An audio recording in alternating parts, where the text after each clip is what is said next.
ಜಗದ್ಗುರು ಶಿವರಾತ್ರಿ ರಾಜೇಂದ್ರ ಮಹಾಸ್ವಾಮೀಜಿಗಳು.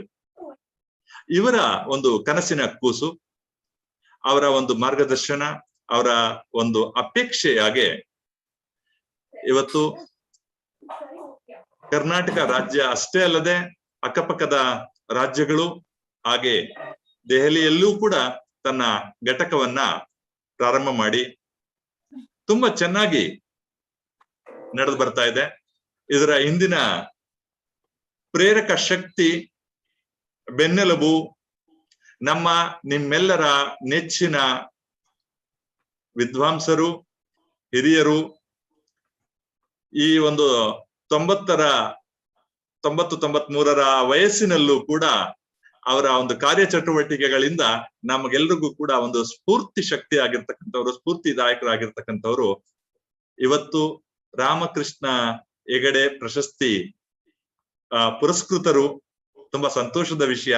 ಅಂತಹ ಒಬ್ಬ ಹಿರಿಯ ಚೇತನ ಮುತ್ಸದ್ದಿಯವರು ನಮ್ಮ ಜೊತೆ ಇದ್ದಾರೆ, ಶರಣರು. ಗೋರು ಚನ್ನಬಸಪ್ಪ ಸರ್, ಅಪ್ಪಾಜಿ ಅವರ ಈ ಒಂದು ಪ್ರೇರಣೆ ನಮ್ಮೆಲ್ರಿಗೂ ಕೂಡ ಇರ್ಲಿ ಅಂತ ಕೇಳ್ಕೊಳ್ತಾ, ಹಾಗೇನೆ ಜಗದ್ಗುರು ಶ್ರೀ ಸುತ್ತೂರು ಶ್ರೀ ಶಿವರಾತ್ರಿ ದೇಶಿಕೇಂದ್ರ ಮಹಾಸ್ವಾಮೀಜಿರವರ ಪಾದಗಳಲ್ಲಿ ನಮಸ್ಕರಿಸ್ತಾ, ಈ ಒಂದು ಕಾರ್ಯಕ್ರಮಕ್ಕೆ ನನ್ನ ಆತ್ಮೀಯರು, ಒಬ್ಬ ನುಡಿದಂತೆ ನಡೆಯುವಂತಹ ಒಂದು ವಿಚಾರ ಏನು ನಮ್ಮ ಶರಣ ವಿಚಾರಧಾರೆಗಳಲ್ಲಿ ಬರ್ತದೆ, ಕಾಯಕವೇ ಕೈಲಾಸ ಅನ್ನುವಂತಹ ವಿಚಾರಧಾರೆಗಳು ಬರ್ತದೆ. ಈ ಎಲ್ಲ ವಿಚಾರಗಳನ್ನ ಮೈಗೂಡಿಸಿಕೊಂಡಿರ್ತಕ್ಕಂತಹ, ಹಾಗೆಯೇ ದೆಹಲಿ ಒಕ್ಕಲಿಗ ಗೌಡ ಸಮಾಜದ ಅಧ್ಯಕ್ಷರು ಆಗಿರ್ತಕ್ಕಂತಹ, ಭಾರತ ದೇಶದ ರಕ್ಷಣಾ ಇಲಾಖೆಯಲ್ಲಿ ನಿರ್ದೇಶಕರಾಗಿರ್ತಕ್ಕಂತಹ ನನ್ನ ಆತ್ಮೀಯರು ಶ್ರೀ ಅನಂತರಾಮ್ ಅರಳಿ ಸರ್ ಅವರು ಮುಖ್ಯ ಅತಿಥಿಗಳಾಗಿದ್ದಾರೆ. ಹಾಗೆಯೇ ಇಂಡಿಯನ್ ಏರ್ಫೋರ್ಸ್ ನಲ್ಲಿ ವಿಂಗ್ ಕಮಾಂಡರ್ ಆಗಿರುವಂತಹ ಒಬ್ಬ ಅಧಿಕಾರಿಗಳು, ಶಾಸ್ತ್ರೀಯ ಸಂಗೀತ, ಕೊಳಲು ಇತ್ಯಾದಿ ವಿವಿಧ ಬಗೆಯ ಸಂಗೀತ ಪ್ರಕಾರಗಳಲ್ಲಿ ಪ್ರಸಿದ್ಧಿಯನ್ನು ಪಡೆದಿರ್ತಕ್ಕಂತಹ ಶ್ರೀ ಯಜ್ಞರಾಮನ್ ಸರ್ ಅವರು ಕೂಡ ಇವತ್ತು ನಮ್ಮ ಜೊತೆಯಲ್ಲಿ ನಮ್ಮ ಕಾರ್ಯಕ್ರಮವನ್ನ ವಚನ ಗಾಯನದ ಮೂಲಕ ಪ್ರಾರಂಭ ಮಾಡ್ಕೊಡ್ಲಿಕ್ಕೆ ನಮ್ಮ ಜೊತೆ ಇದ್ದಾರೆ. ಇವರೆಲ್ಲರ ಒಂದು ಜೊತೆ ಈ ಕಾರ್ಯಕ್ರಮಕ್ಕೆ ಆಗಮಿಸಿರ್ತಕ್ಕಂತಹ, ಇನ್ನೂ ಕೂಡ ಆಗಮಿಸಲಿರ್ತಕ್ಕಂತಹ ಶರಣ ಬಂಧುಗಳು, ನಮ್ಮ ನಿಮ್ಮೆಲ್ಲರ ಆತ್ಮೀಯರು, ಹಿತೈಷಿಗಳು ಎಲ್ಲರನ್ನ ಪ್ರೀತಿಯಿಂದ ಅಭಿಮಾನದಿಂದ ಬರಮಾಡಿಕೊಳ್ತಾ ಈ ಒಂದು ಕಾರ್ಯಕ್ರಮವನ್ನ ಮುಂದುವರಿಸ್ಕೊಂಡು ಹೋಗ್ಬೇಕು ಅಂತ ಹೇಳಿ ಇವತ್ತು ನಮ್ಮ ಕಾರ್ಯಕ್ರಮದ ನಿರೂಪಣೆಯ ಜವಾಬ್ದಾರಿಯನ್ನ ಹೊತ್ತಿರ್ತಕ್ಕಂತಹ ಶ್ರೀಮತಿ ಸುಜಾತ ಶಾಂತಕುಮಾರ್ ನಿಂಬಾಳ್ ಇವರಲ್ಲಿ ನಾನು ಮನವಿ ಮಾಡ್ಕೊಳ್ತೇನೆ. ಧನ್ಯವಾದಗಳು ಸರ್. ಎಲ್ಲರಿಗೂ ಶುಭ ಸಂಜೆ ಹಾಗೂ ಶರಣಾರ್ಥಿಗಳು. ನಾನು ಸುಜಾತ ಶಾಂತಕುಮಾರ್ ನಿಂಬಾಳ್. ಅಖಿಲ ಭಾರತ ಶರಣ ಸಾಹಿತ್ಯ ಪರಿಷತ್ತು ಮತ್ತು ಕದಳಿ ಮಹಿಳಾ ವೇದಿಕೆ ದೆಹಲಿ ಪ್ರದೇಶ ಘಟಕವು ಪ್ರತಿ ತಿಂಗಳು ಆನ್ಲೈನ್ ಉಪನ್ಯಾಸ ಮಾಲಿಕೆ ಆಯೋಜಿಸುತ್ತಾ ಬರುತ್ತಿದೆ. ಈ ತಿಂಗಳು ಅಖಿಲ ಭಾರತ ಶರಣ ಸಾಹಿತ್ಯ ಪರಿಷತ್ತಿನ ಸಂಸ್ಥಾಪಕರು, ಜಗದ್ಗುರುಗಳು, ಮಹಾನ್ ಯೋಗಿಗಳು, ತತ್ವಜ್ಞಾನಿಗಳು, ಶರಣರು, ಸಂತರು ತಮ್ಮ ಬದುಕನ್ನೇ ಜನರ ಉದ್ಧಾರಕ್ಕಾಗಿ ಮುಡುಪಾಗಿಟ್ಟವರು. ಆಹಾರ, ಅರಿವು, ಸಮಾಜ ಸುಧಾರಣೆ, ಆರೋಗ್ಯ, ಧರ್ಮ ಜಾಗೃತಿ, ಆಧ್ಯಾತ್ಮಿಕ ಕ್ಷೇತ್ರಗಳಲ್ಲಿ ಮಹತ್ವದ ಸಾಧನೆಗೈದ ಮಹಾನ್ ಸಂತರಲ್ಲಿ ಒಬ್ಬರಾದ ಲಿಂಗೈಕ್ಯ ಪರಮ ಪೂಜ್ಯ ಡಾಕ್ಟರ್ ಶ್ರೀ ಶಿವರಾತ್ರಿ ರಾಜೇಂದ್ರ ಮಹಾಸ್ವಾಮಿಗಳ ಜನ್ಮದಿನದ ಅಂಗವಾಗಿ ನಮ್ಮ ಪರಿಷತ್ತು ಸಂಸ್ಥಾಪಕರ ದಿನಾಚರಣೆ ಮತ್ತು ದತ್ತಿ ಉಪನ್ಯಾಸ ಕಾರ್ಯಕ್ರಮ ಹಮ್ಮಿಕೊಂಡಿದೆ. ಈ ನಮ್ಮ ಆನ್ಲೈನ್ ಉಪನ್ಯಾಸ ಮಾಲಿಕೆಯ 9ನೇ ಸರಣಿಯಲ್ಲಿ ದತ್ತಿ ಉಪನ್ಯಾಸ ವಿಷಯ ಶರಣ ಸಂಸ್ಕೃತಿ, ಸಾಹಿತ್ಯ ಮತ್ತು ಪ್ರಸಾರ. ಗೊಂಡೇನಹಳ್ಳಿ ಜಗದಾಂಬ ಮತ್ತು ಪಶುವೈದ್ಯ ಲಿಂಗೈಕ್ಯ ಶಿವಲಿಂಗಪ್ಪ ಅವರ ಹೆಸರಿನಲ್ಲಿ ಇವರ ಸುಪುತ್ರರಾದ ಶ್ರೀ JS ಮಲ್ಲಿಕಾರ್ಜುನ ಸ್ವಾಮಿಯವರು ದತ್ತಿ ಇಟ್ಟಿದ್ದಾರೆ. ಈ ನಿಟ್ಟಿನಲ್ಲಿ ನಮ್ಮ ಇಂದಿನ ಕಾರ್ಯಕ್ರಮದಲ್ಲಿ ಅಖಿಲ ಭಾರತ ಶರಣ ಸಾಹಿತ್ಯ ಪರಿಷತ್ತು ಕೇಂದ್ರ ಘಟಕದ ಅಧ್ಯಕ್ಷರು, ಹಿರಿಯ ವಿದ್ವಾಂಸರು ಶ್ರೀ ಗೋರು ಚನ್ನಬಸಪ್ಪ ಅಪ್ಪಾಜಿಯವರು, ನವದೆಹಲಿಯ ರಕ್ಷಣಾ ಇಲಾಖೆಯ DGQA ನಿರ್ದೇಶಕರು ಆಗಿರುವ ಶ್ರೀ ಅನಂತರಾಮ್ ಅರಳಿ ಸರ್ ಅವರು ನಮ್ಮೊಂದಿಗೆ ಇದ್ದಾರೆ.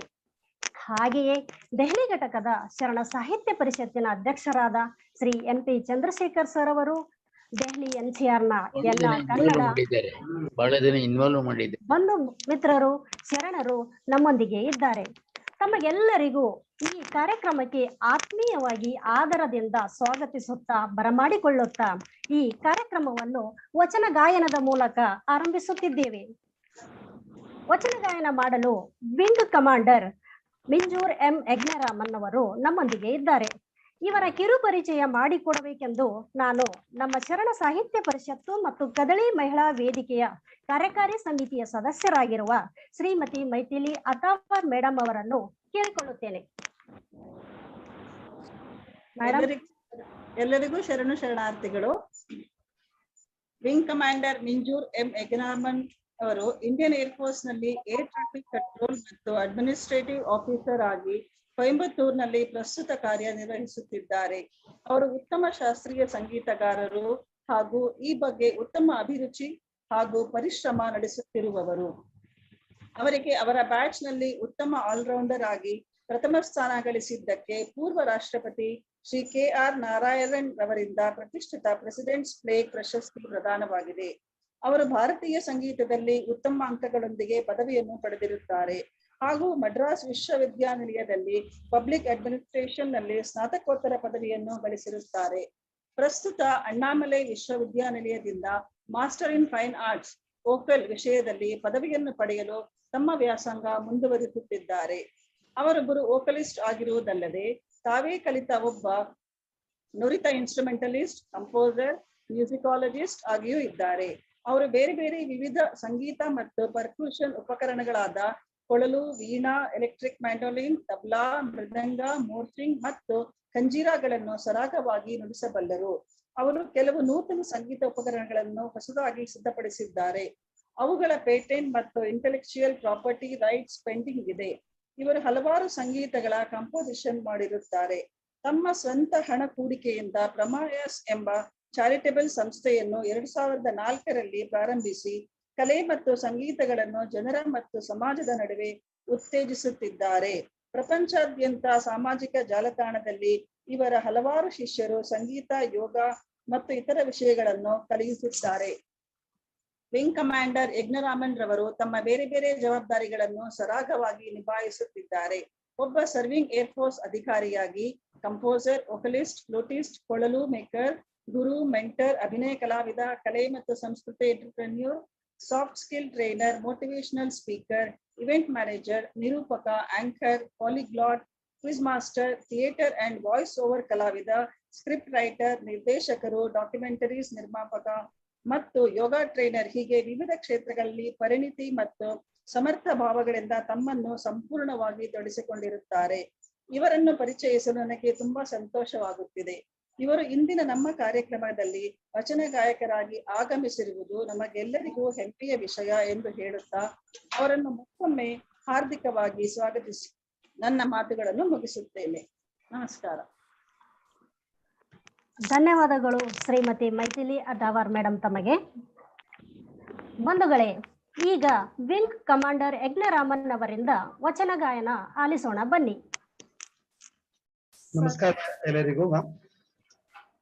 I'll just play a short flute. Now start the vachana.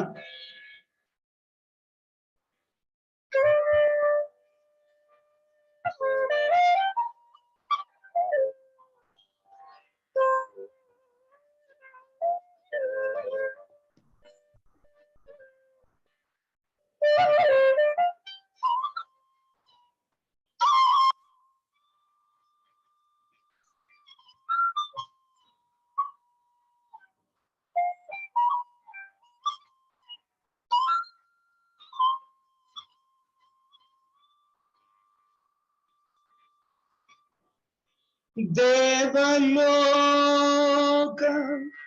ಮತ್ಯಲೋಕವೆಂಬುದು ಬೇರಿಲ್ಲ ಕಾಣಿರೋ, ಸತ್ಯವ ನುಡಿಯುವುದೇ ದೇವಲೋಕ, ನಿತ್ಯವ ನುಡಿಯುವುದೇ ಮತ್ಯಲೋಕ. ಆಚಾರ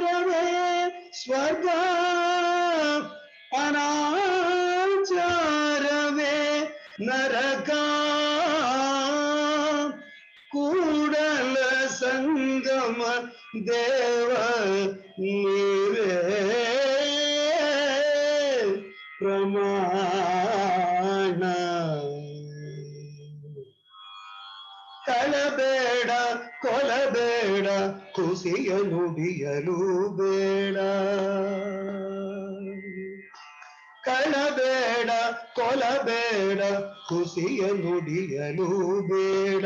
ಮುನಿಯಬೇಡ ಮುನಿಯಬೇಡ ಅನ್ಯರಿಗೆ ಅಸಹ್ಯ ಪಡಬೇಡ. ಕಳಬೇಡ ಕೊಲಬೇಡ ಕುಸಿಯ ನುಡಿಯಲು ಬೇಡ. ತನ್ನ ಬಣ್ಣಿಸಬೇಡ ಎದಿರಹಳಿಯಲು ಬೇಡ. ತನ್ನ ಹಣ್ಣಿಸಬೇಡ ಎದಿರಹಳಿಯಲು ಬೇಡ. ಇದೇ ಅಂತರಂಗ ಶುದ್ಧಿ ಇದೇ ಬಹಿರಂಗ ಶುದ್ಧಿ. ತನ್ನ ಬಣ್ಣಿಸಬೇಡ ಎದಿರಹಳಿಯಲು ಬೇಡ. ಇದೇ ಅಂತರಂಗ ಶುದ್ಧಿ ಇದೇ ಬಹಿರಂಗ ಶುದ್ಧಿ. ತನ್ನ ಬಣ್ಣಿಸಬೇಡ ಎದಿರಹಳಿಯಲು ಬೇಡ. ಇದೇ ಅಂತರಂಗ ಶುದ್ಧಿ ಇದೇ ಬಹಿರಂಗ ಶುದ್ಧಿ. ಇದೇ ನಮ್ಮ ಕೂಡಲ ಸಂಗಮ ದೇವರ ಒಲಿಸುವ ಬರೀ.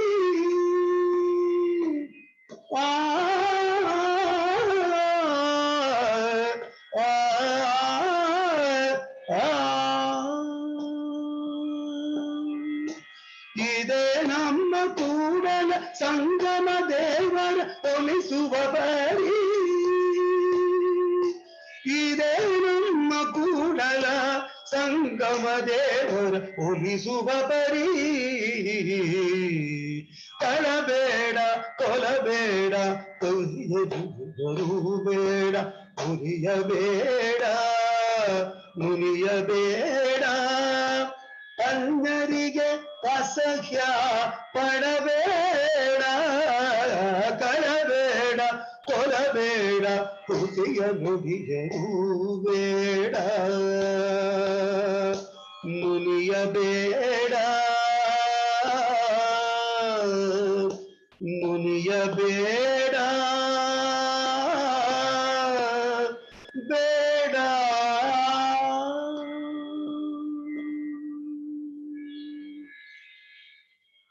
ನಮಸ್ಕಾರ.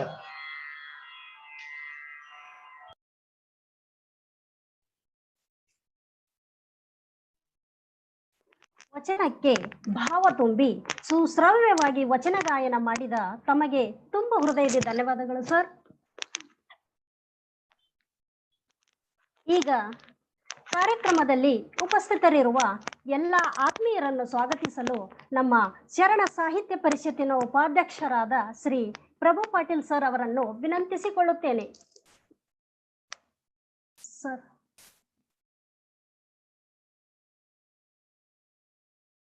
ಮ್ಯೂಟ್ ಇದೆ ಸರ್.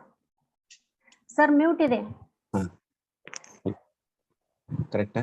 ಎಲ್ಲರಿಗೂ ಶರಣಾರ್ಥಿ. ಇವತ್ತಿನ ದಿವಸ ಎಲ್ಲ ಸೇರಿದಿರುವುದು ಅಖಿಲ ಭಾರತ ಶರಣ ಪರಿಷತ್ತು ಹಾಗೂ ದಿಲ್ಲಿ ಮಹಿಳಾ ಘಟಕ ವೇದಿಕೆಯವರು ಕೂಡಿ ಆಯೋಜನೆ ಮಾಡ್ತಿರುವ ಲಿಂಗೈಕ್ಯ ಪರಮ ಪೂಜಾ ಡಾಕ್ಟರ್ ಶ್ರೀ ರಾಜೇಂದ್ರ ಮಹಾಸ್ವಾಮಿಗಳ 106ನೇ ಜನ್ಮದಿನ ಹಾಗೂ ನಮ್ಮ ಸಂಸ್ಥೆಯ ಸಂಸ್ಥಾಪಕ ದಿನ ಆಚರಣೆ ಮಾಡ್ತಿರೋದು ನಮ್ಮೆಲ್ಲರಿಗೆ ಬಹಳ ತುಂಬಾ ಹೆಮ್ಮೆಯ ವಿಷಯ. ಯಾವುದೇ ಒಂದು ಸಂಸ್ಥಾ ಮತ್ತು ಹುಟ್ಟುಹಬ್ಬ ಆಚರಣೆ ಮಾಡ್ಬೇಕಾದ್ರೆ ನಮ್ಮೆಲ್ಲರಿಗೆ ಬಹಳ ಸಂತೋಷ ಆಗುತ್ತದೆ. ಅದಕ್ಕೆ ನಮ್ಮೆಲ್ಲರಿಗೂ ಇವತ್ತು ಬಹಳ ಸಂತೋಷ ದಿವಸ.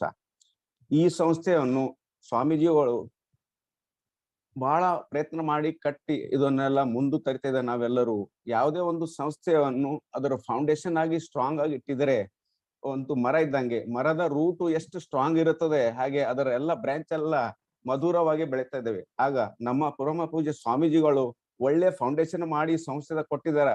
ಈಗ ನಾವೆಲ್ಲರೂ ಅದನ್ನು ಮುಂದೆ ನಡೆದುಕೊಡುತ್ತದೆ. ಅದು ಇನ್ನು ಮುಂದೆ ಒಳ್ಳೆಯದಾಗಿ ರಾಜ್ಯದ ಮಟ್ಟದಲ್ಲಿ ಸ್ಥಿರವಾಗಿ ಬೆಳಿಬೇಕೆಂಬ ನಮ್ಮೆಲ್ಲರ ಆಶೆ ಇದೆ. ಇದಕ್ಕೆ ನಮ್ಮ ಸಂಸ್ಥೆಯ ದಿಲ್ಲಿ ಘಟಕದ ಅಧ್ಯಕ್ಷರಾದ ಚಂದ್ರಶೇಖರ್ ಅವರು ಬಹಳ ಚೆನ್ನಾಗಿ ಇದಕ್ಕೂ ಮಾಡ್ತಾ ಇದ್ದಾರೆ. ಹಾಗೆ ಇವತ್ತಿನ ಕಾರ್ಯಕ್ರಮಕ್ಕೆ ಬಂದ ಮುಖ್ಯ ಅತಿಥಿಗಳು, ಮಾರ್ಗದರ್ಶನರು ಮತ್ತು ನಮ್ಮ ಎಲ್ಲ ಸದಸ್ಯರುಗಳು, ನನ್ನ ಪರವಾಗಿ ನಮ್ಮ ಸಂಸ್ಥೆ ಪರವಾಗಿ ಹಾರ್ದಿಕ ವಂದನೆ ಮತ್ತು ಅಭಿನಂದನೆಗಳು.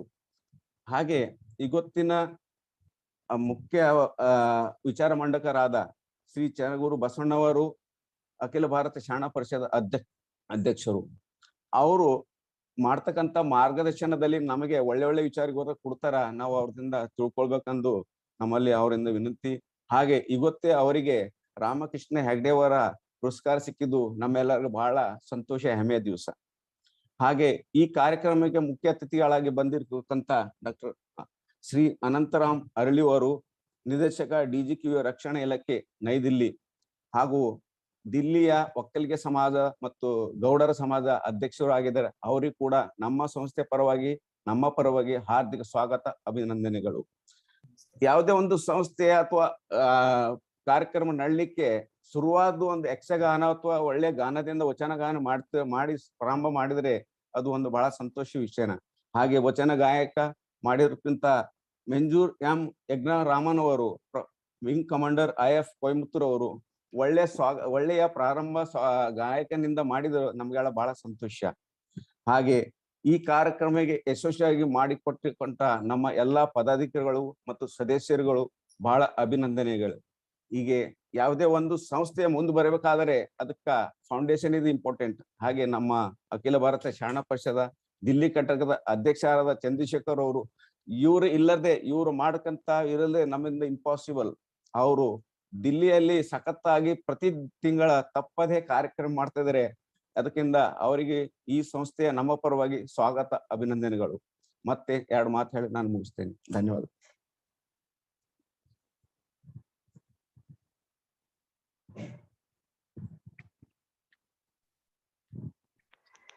ಎಲ್ಲರನ್ನು ಆತ್ಮೀಯವಾಗಿ ಸ್ವಾಗತ ಕೋರಿದಂತಹ ಶ್ರೀ ಪ್ರಭು ಪಾಟೀಲ್ ಸರ್ ಅವರಿಗೆ ಧನ್ಯವಾದಗಳು.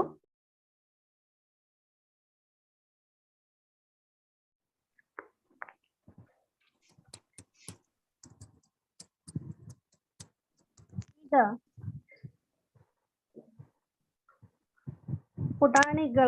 ಪುಟಾಣಿಗಳಿಂದ ವಚನ ವಾಚನ.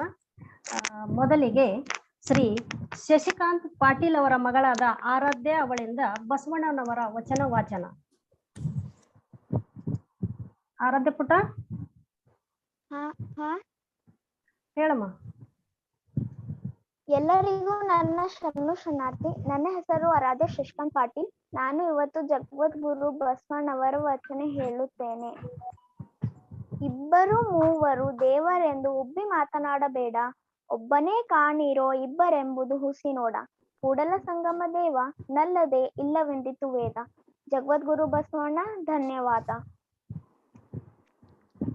ಅತ್ಯುತ್ತಮವಾಗಿ ಸ್ಪಷ್ಟವಾಗಿ ಬಸವಣ್ಣನವರ ವಚನ ವಾಚನ ಮಾಡಿದಂತಹ ಪುಟಾಣಿ ಆರಾಧ್ಯಳಿಗೆ ತುಂಬಾ ಧನ್ಯವಾದಗಳು. ಈಗ ಶ್ರೀಮತಿ ಶಕುಂತಲಾ ಹಾಗೂ ಶ್ರೀ ಚಂದ್ರಶೇಖರ್ ಅವರ ಪುತ್ರ ಚಿರಂಜೀವಿ ಗಗನ್ ಅವರು ಅಕ್ಕ ಮಾದೇವಿ ಅವರ ವಚನ ಹಾಡಲಿದ್ದಾರೆ. ಬನ್ನಿ ಆಲಿಸೋಣ. ಗಗನ್. ಎಲ್ಲರಿಗೂ ಶರಣಾರ್ಥಿಗಳು.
ಶಬ್ದಕ್ಕೆ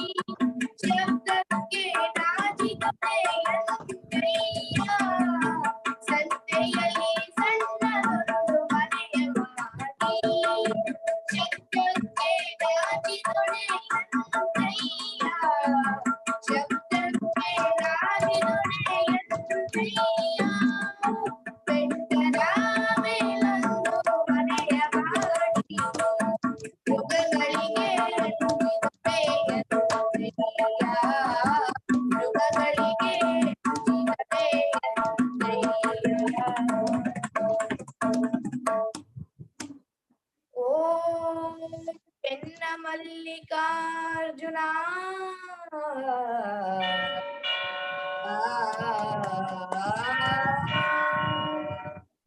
ಮಲ್ಲಿಕಾರ್ಜುನ ಕೇಳಯ್ಯ ಕೇಳಯ್ಯ. ಲೋಕದೊಳಗೆ ಹುಟ್ಟಿದ ಬಳಿಕ ಸ್ತುತಿ ನಿಂದೆಗಳು ಬರ್ತಡೆ. ಲೋಕದೊಳಗೆ ಹುಟ್ಟಿದ ಬಳಿಕ ಸ್ತುತಿ ನಿಂದೆಗಳು ಬರ್ತಡೆ. ಮನದಲ್ಲಿ ಕೋಪವ ತಾಳದೆ, ಮನದಲ್ಲಿ ಕೋಪವ ತಾಳದೆ ಸಮಾಧಾನಿಯಾಗಿರಬೇಕು. ಸಮಾಧಾನಿಯಾಗಿರಬೇಕು. ಸಮಾಧಾನಿಯಾಗಿರಬೇಕು.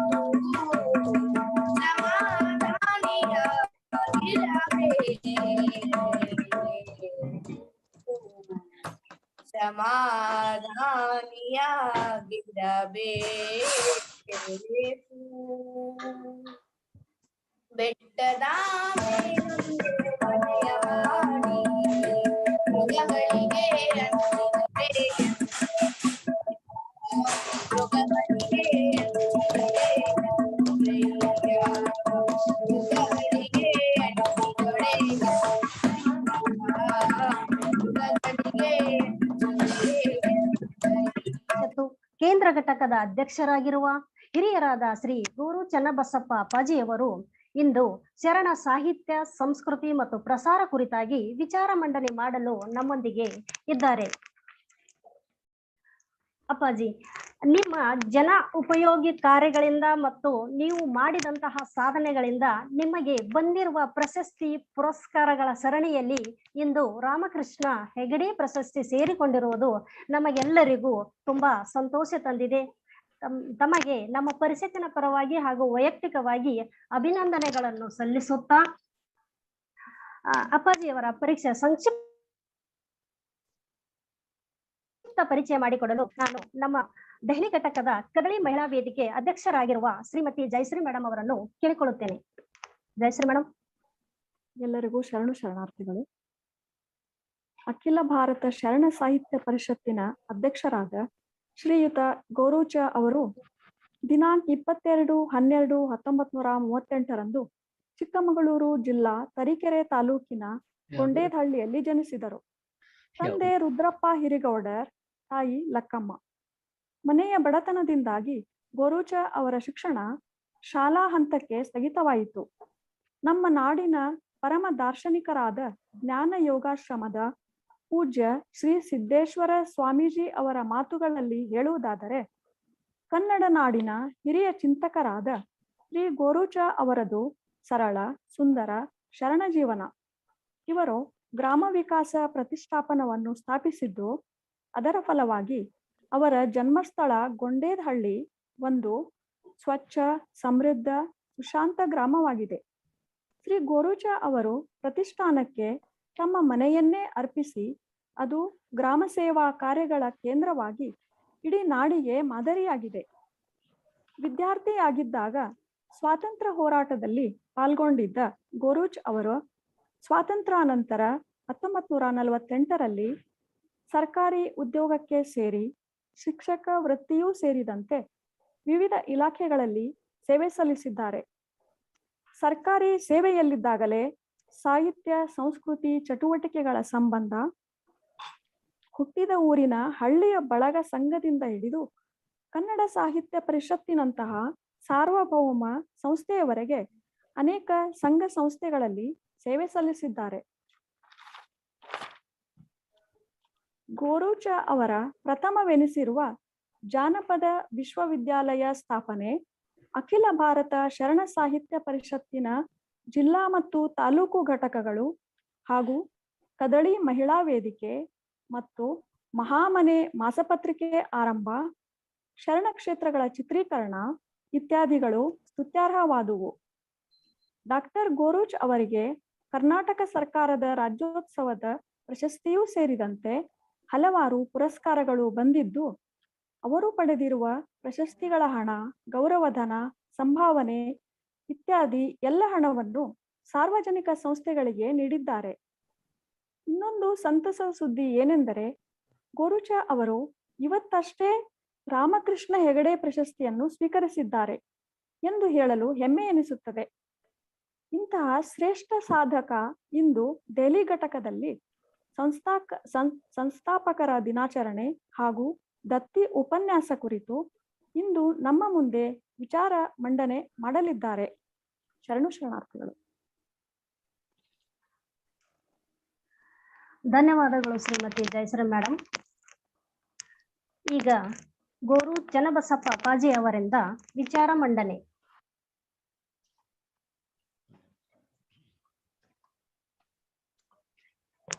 ಎಲ್ಲರಿಗೂ ಪ್ರಣಾಮಗಳು. ಎಲ್ಲ ಸಾಲವನ್ನ ತೀರಿಸಬಹುದು, ಕಾಲದ ಸಾಲವನ್ನ ತೀರಿಸ್ಲಿಕ್ಕಾಗೋದಿಲ್ಲ ಅಂತ ಒಂದು ಮಾತಿತ್ತು. ಕಾಲದ ಸಾಲ ಅಂತಂದ್ರೆ ಆ ಕಾಲವನ್ನ ನಾವು ಸರಿಯಾಗಿ ಬಳಸಿಕೊಳ್ಳೋದು. ಈಗ ನೀವೆಲ್ಲ ಆ ಕಾಲವನ್ನ ಸಮರ್ಥವಾಗಿ ಸದುಪಯೋಗ ಮಾಡಿಕೊಳ್ತಾ ಇದ್ದೀರಿ ಅಂತ ನಾನು ಭಾವಿಸಿದ್ದೇನೆ. ಇಷ್ಟು ಕಾಲವನ್ನು ನಾವು ವ್ಯರ್ಥವಾಗಿ ಕಳೀಲಿಕ್ಕೂ ಅವಕಾಶವಿದೆ. ಆದರೆ ನೀವು ಅದನ್ನ ಹಾಗೆ ವ್ಯರ್ಥ ಮಾಡದೆ ಸದುಪಯೋಗ ಪಡಿಸಿಕೊಳ್ತಾ ಇದ್ದೀರಿ. ಮೊದಲು ನಿಮ್ಮನ್ನ ಅಭಿನಂದಿಸ್ತೇನೆ. ನನಗೆ ಬಹಳ ಸಂತೋಷ ಅಂದ್ರೆ, ದೆಹಲಿಯಲ್ಲಿ ಒಂದು ಶರಣ ಸಾಹಿತ್ಯ ಪರಿಷತ್ತಿನ ಒಂದು ಕ್ಷೇತ್ರ ಘಟಕ ಆರಂಭ ಆಗಬೇಕು ಅಂತ ಬಹಳ ದಿವಸಗಳ ಕನಸಾಗಿತ್ತು. ನಾನು ಕಳೆದ ಹೆಚ್ಚು ಕಡಿಮೆ 26 ವರ್ಷಗಳಿಂದ ಈ ಪರಿಷತ್ತಿನ ಸಂಬಂಧ ಇಟ್ಕೊಂಡಿದ್ದೇನೆ. ಈಗ ನಮ್ಮ ಚಂದ್ರಶೇಖರ್ ಅಧ್ಯಕ್ಷರಾಗಿ ಆ ದೆಹಲಿ ರಥನ ಎಳೀತಾ ಇದ್ದಾರೆ. ಅದು ನನಗೆ ಸಂತೋಷ ಉಂಟು ಮಾಡಿತ್ತು. ಇವತ್ತು ಸಂಸ್ಥಾಪಕರ ದಿನಾಚರಣೆ.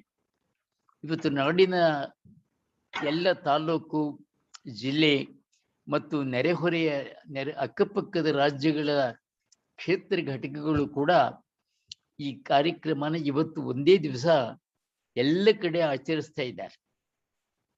ನನಗೆ ಆಶ್ಚರ್ಯ, ಈ ಸಲದ ದೆಹಲಿ ಕಾರ್ಯಕ್ರಮದಲ್ಲಿ ಎಂತೆಂಥ ದಿಗ್ಗಜರು ಪಾಲ್ಗೊಂಡಿದ್ದಾರೆ. ಬಹಳ ಸಂತೋಷ ಆಯ್ತು. ನಮ್ಮ ಅನಂತರಾಮ್ ಮರಳಿ ಅವರು ನೀವೆಲ್ಲ ನಮ್ಮ ಈ ನೆಲದಲ್ಲೇ ಇದ್ದವರಾದ್ರಿಂದ ಸಹಜವಾದಂತ ಅಭಿಮಾನ. ಯಾರಿದ್ರೂ ನನ್ನ ತವರೂರನ್ನ ಹೋಲಾರೆ ಅಂತ ಒಂದು ಮಾತಿದೆ ನಮ್ಮ ಜನಪದ ಸಾಹಿತ್ಯದಲ್ಲಿ. ಹಾಗೆ ನಿಮ್ಮನ್ನೆಲ್ಲ ಕಂಡಾಗ ಸಹಜವಾಗಿ ಸಂತೋಷ ಉಂಟಾಗ್ತದೆ. ಇವತ್ತು ಈ ನಮ್ಮ ಪರಿಷತ್ತಿನ ಸಂಸ್ಥಾಪಕರ ದಿನಾಚರಣೆ, ಇದನ್ನಲ್ಲಿ ವಚನ ದಿನ ಅಂತ ಇದುವರೆಗೆ ಆಚರಿಸ್ತಾ ಇದ್ವಿ ನಾವು ಈ ದಿನವನ್ನ.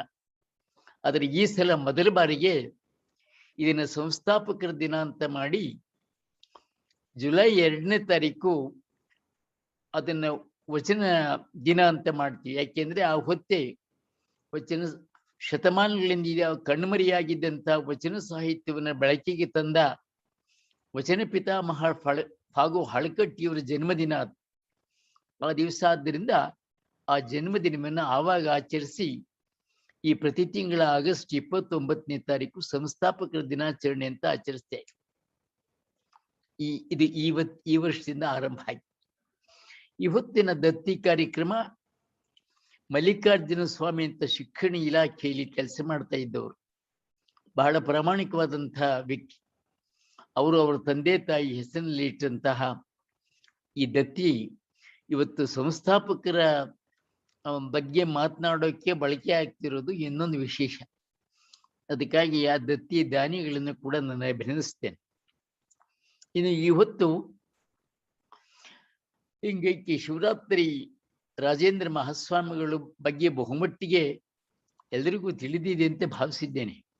ಆದರೂ ಅಂಥ ಒಂದು ದಿವ್ಯ ಚೇತನವನ್ನ ಮತ್ತೆ ಮತ್ತೆ ನೆನೆಯಬೇಕಾದಂಥ ಅಗತ್ಯ ನಮಗೆಲ್ಲ ಇದೆ.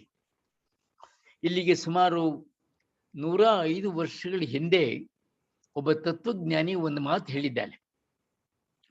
ನಾನು ಈ ಭೂಮಿ ಮತ್ತು ಅದರ ಮೇಲಿನ ಬದುಕಿನಲ್ಲಿ ಎಷ್ಟು ಮುಳುಗಿದ್ದೇನೆ ಅಂದ್ರೆ ಸ್ವರ್ಗ ಮತ್ತು ದೇವತೆಗಳ ಬಗ್ಗೆ ವಿಚಾರ ಮಾಡಲು ನನಗೆ ಪುರುಸುತ್ತಿಲ್ಲ ಅಂತ. ಆ ಮಾತಿನಂತೆ ಸಮಾಜದ ಬಡ ಮಕ್ಕಳಿಗೆ ಭವಿಷ್ಯದ ಭರವಸೆಯನ್ನು ಒದಗಿಸ್ತಕ್ಕಂಥ ಮಾನವೀಯ ಸೇವೆಯಲ್ಲಿ ಸಂಪೂರ್ಣವಾಗಿ ತಮ್ಮನ್ನು ತೊಡಗಿಸಿಕೊಂಡಂತಹ ಪರಮ ಪೂಜ್ಯ ಡಾಕ್ಟರ್ ಶ್ರೀ ಶಿವರಾತ್ರಿ ರಾಜೇಂದ್ರ ಮಹಾಸ್ವಾಮಿಗಳವರು ಲೋಕಸೇವೆಗೆ ತಮ್ಮನ್ನು ಅರ್ಪಿಸಿಕೊಂಡಂಥವರು. ಅವರ ಚೇತನಕ್ಕೆ ನಮ್ಮ ಕೃತಜ್ಞತೆ ಅರ್ಪಿಸ್ತಕ್ಕಂಥ ಒಂದು ಪವಿತ್ರ ಸಂದರ್ಭ ಅಂತ ಹೇಳಿ ನಾನು ಭಾವಿಸಿದ್ದೇನೆ. ಆ ಸಂದರ್ಭವೇ ಅವರ 106ನೆಯ ಜನ್ಮ ಜಯಂತಿ. ಧರ್ಮಗುರುಗಳು ಅಂದ್ರೆ ಹೇಗಿರಬೇಕು ಎನ್ನುವುದಕ್ಕೆ ನಿದರ್ಶನ ರೂಪವಾಗಿ, ಜ್ವಲಂತ ಸಾಕ್ಷಿಯಾಗಿ, ಪ್ರತ್ಯಕ್ಷ ಪ್ರಮಾಣವಾಗಿ ನಮ್ಮೆಲ್ಲರ ಮಧ್ಯೆ ಇದ್ರೂ ಕೂಡ ಎಲ್ಲ ಹಂಗುಗಳನ್ನು ಹಿಂಗಿದ್ದ ಮಹಾಂತರು ಪೂಜ್ಯ ಶ್ರೀ ಶಿವರಾತ್ರಿ ರಾಜೇಂದ್ರ ಮಹಾಸ್ವಾಮಿಗಳು. ಕನ್ನಡ ನಾಡಿನ ಧಾರ್ಮಿಕ ಇತಿಹಾಸದಲ್ಲಿ ಸುಮಾರು 1500 ವರ್ಷಗಳಷ್ಟು ಸುದೀರ್ಘ ಪರಂಪರೆಯನ್ನು ಪಡೆದಿರತಕ್ಕಂತಹ ಸುತ್ತೂರು ವೀರಸಿಂಹಾಸನ ಮಠವು ಆರಂಭವಾಗಿದ್ದು ಪರಮ ತೇಜೋಮೂರ್ತಿ ಆದಿ ಶಿವರಾತ್ರೀಶ್ವರ ಭಗವತ್ಪಾದರಿಂದ. ಅಲ್ಲಿಂದ ಈಚೆಗೆ ಬಂದಂತಹ ಗುರುಗಳಲ್ಲಿ ಶಿವರಾತ್ರಿ ರಾಜೇಂದ್ರ ಮಹಾಸ್ವಾಮಿಗಳವರು 23ನೆಯ ಜಗದ್ಗುರುಗಳು. ಈಗಿರ್ತಕ್ಕಂಥ ಶಿವರಾತ್ರಿ ದೇಶಿಕೇಂದ್ರ ಮಹಾಸ್ವಾಮೀಜಿಯವರು 24ನೇವರು.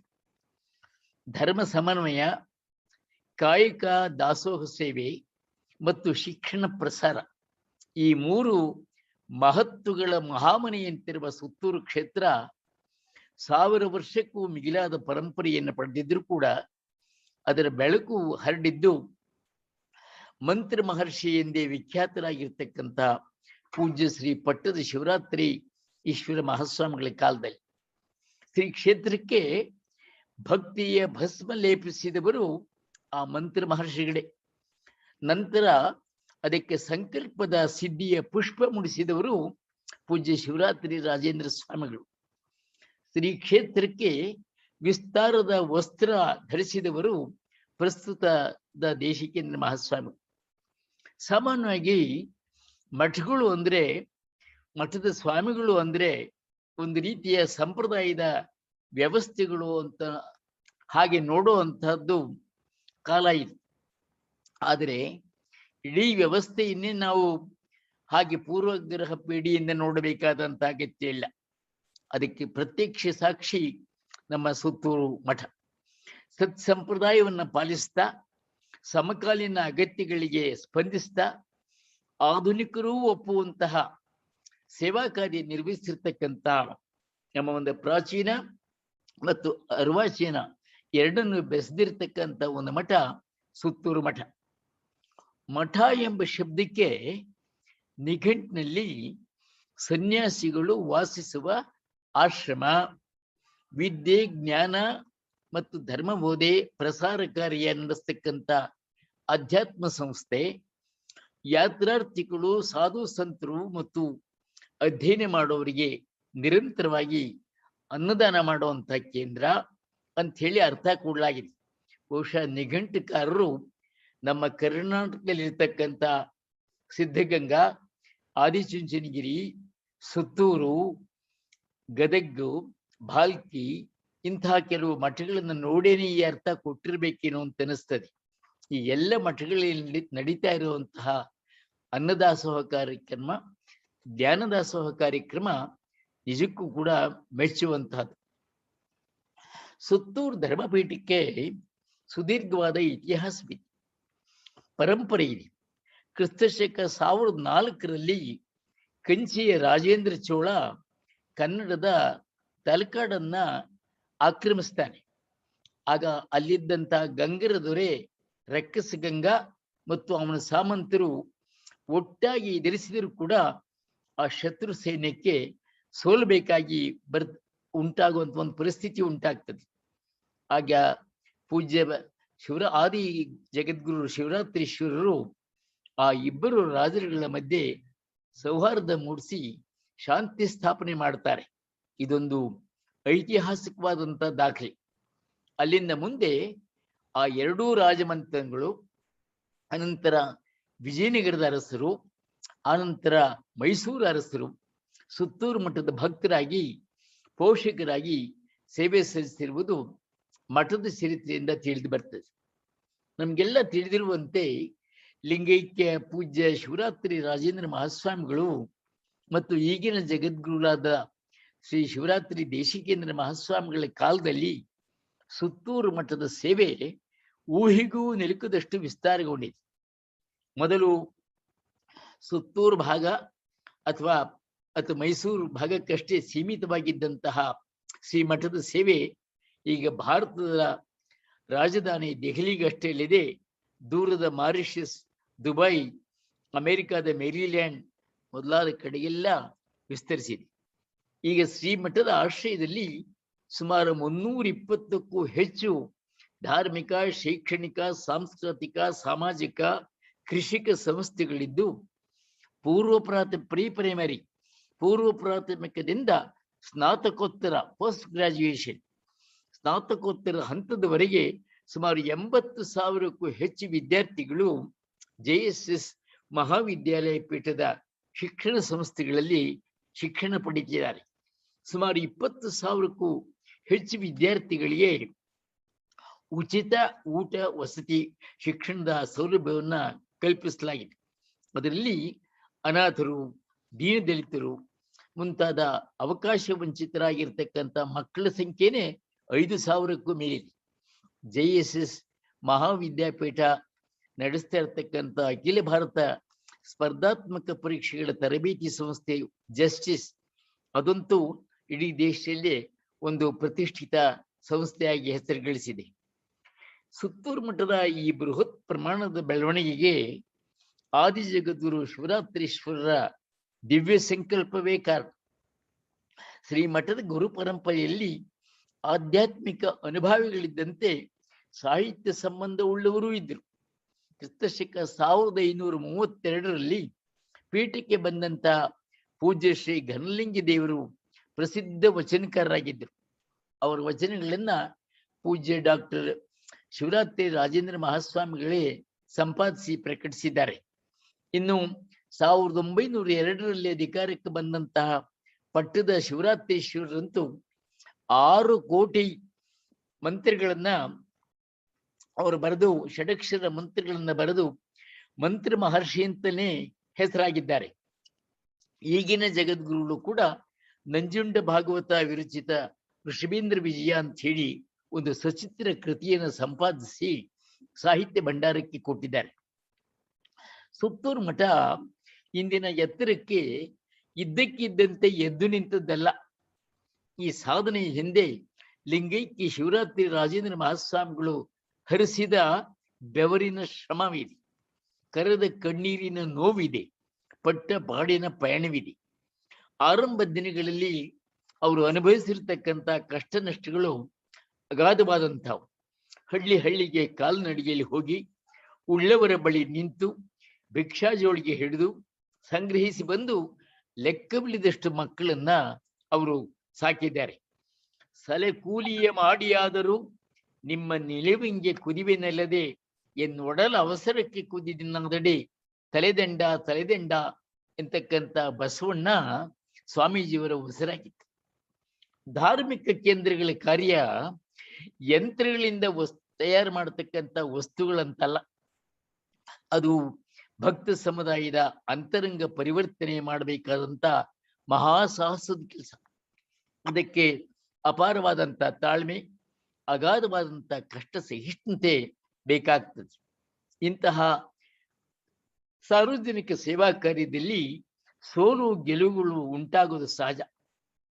ಆದರೆ ಪ್ರಯತ್ನದಲ್ಲಿ ಪ್ರಾಮಾಣಿಕತೆ ಇದ್ರೆ ಸೋಲು ಕೂಡ ಗೆಲುವಾಗಿ ಬಿಡ್ತದೆ. ಅಂತ ಪ್ರಯತ್ನಕ್ಕೆ ಲೋಕ ಸಾಕ್ಷಿ ಇರ್ತದೆ.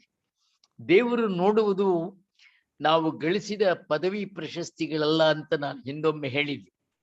ಅವನನ್ನು ನಮ್ಮ ಪ್ರಯತ್ನದ ಹಾದಿಯಲ್ಲಿ ನಮ್ಮ ಮೈ ಮೇಲೆ ಆಗಿರ್ತಕ್ಕಂಥ ಗಾಯಗಳನ್ನು ನೋಡ್ತಾನಂತೆ.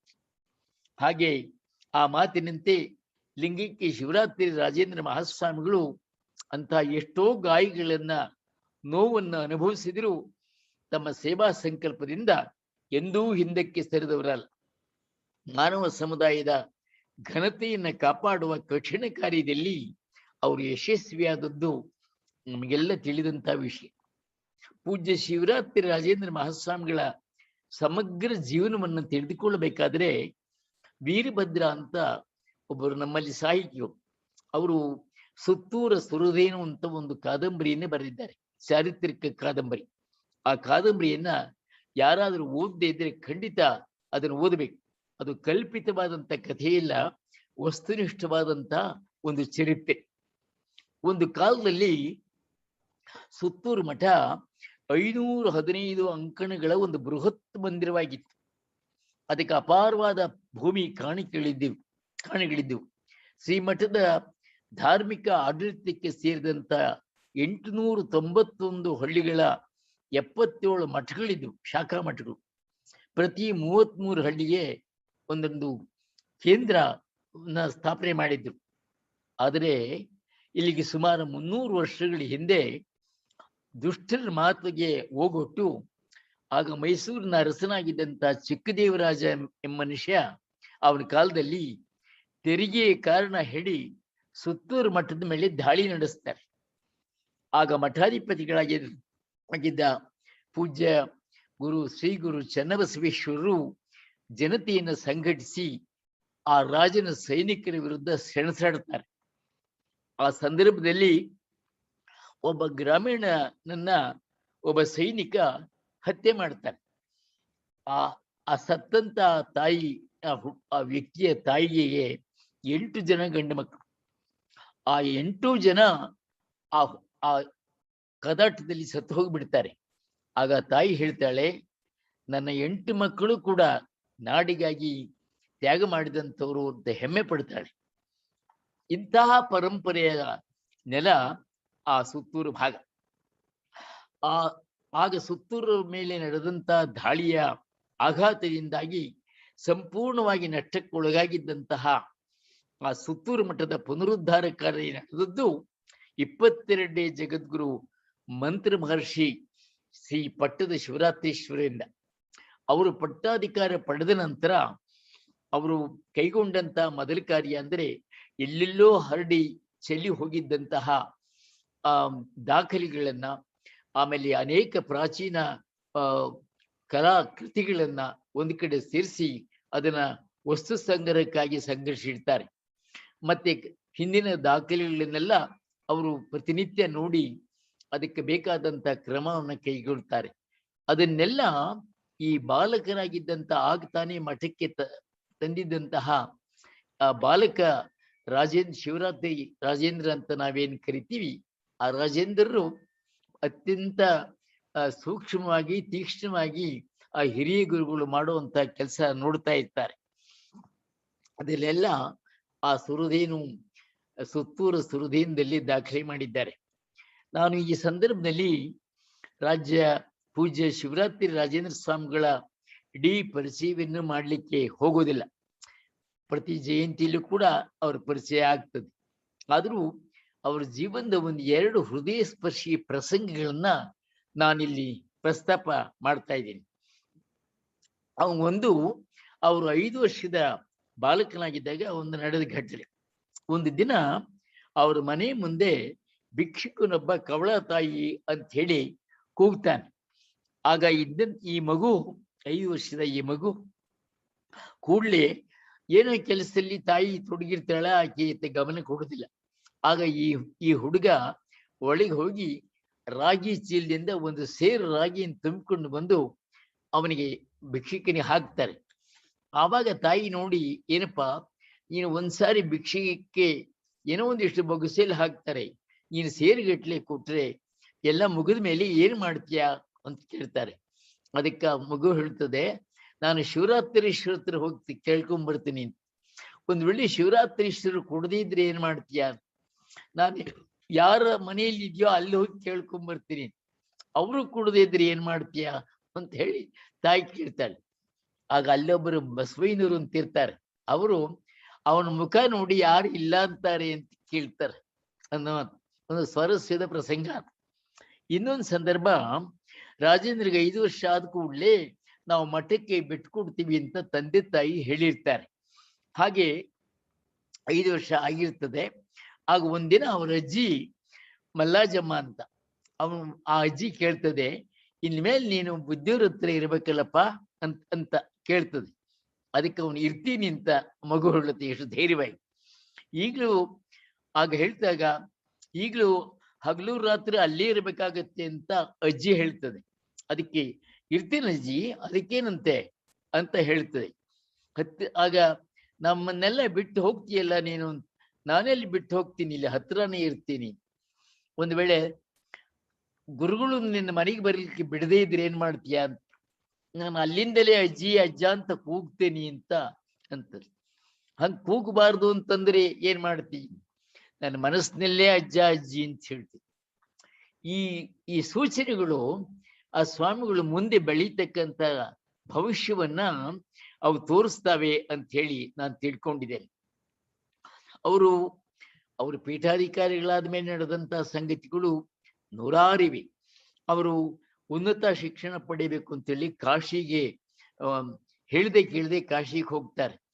ಆಗ ಅವ್ರನ್ನ ಹುಡುಕೊಂಡು ಹಿರಿಯ ಸ್ವಾಮಿಗಳು ಕಾಶಿಗೆ ಹೋಗಿ ಅಲ್ಲಿ ಗೌರಿಶಂಕರ ಸ್ವಾಮಿಗಳಿಗೆ ಹೇಳಿ ಅವ್ರನ್ನ ಮನವೊಲಿಸಿ, ನೀವು ಮಾಡೋ ಕೆಲಸ ಸುತ್ತೂರಿನಲ್ಲಿದೆ, ಅಲ್ಲಿ ಗ್ರಾಮೀಣ ಮಕ್ಕಳಿಗೆ ಶಿಕ್ಷಣ ಕೊಡಬೇಕಾಗ್ತದೆ, ಅಲ್ಲಿ ಜನಗಳನ್ನ ಜಾಗೃತಿ ಮಾಡಬೇಕಾಗುತ್ತೆ ಅಂತ ಹೇಳಿ ಅಲ್ಲಿಗೆ ಕರ್ಕೊಂಡು ಬರ್ತಾರೆ.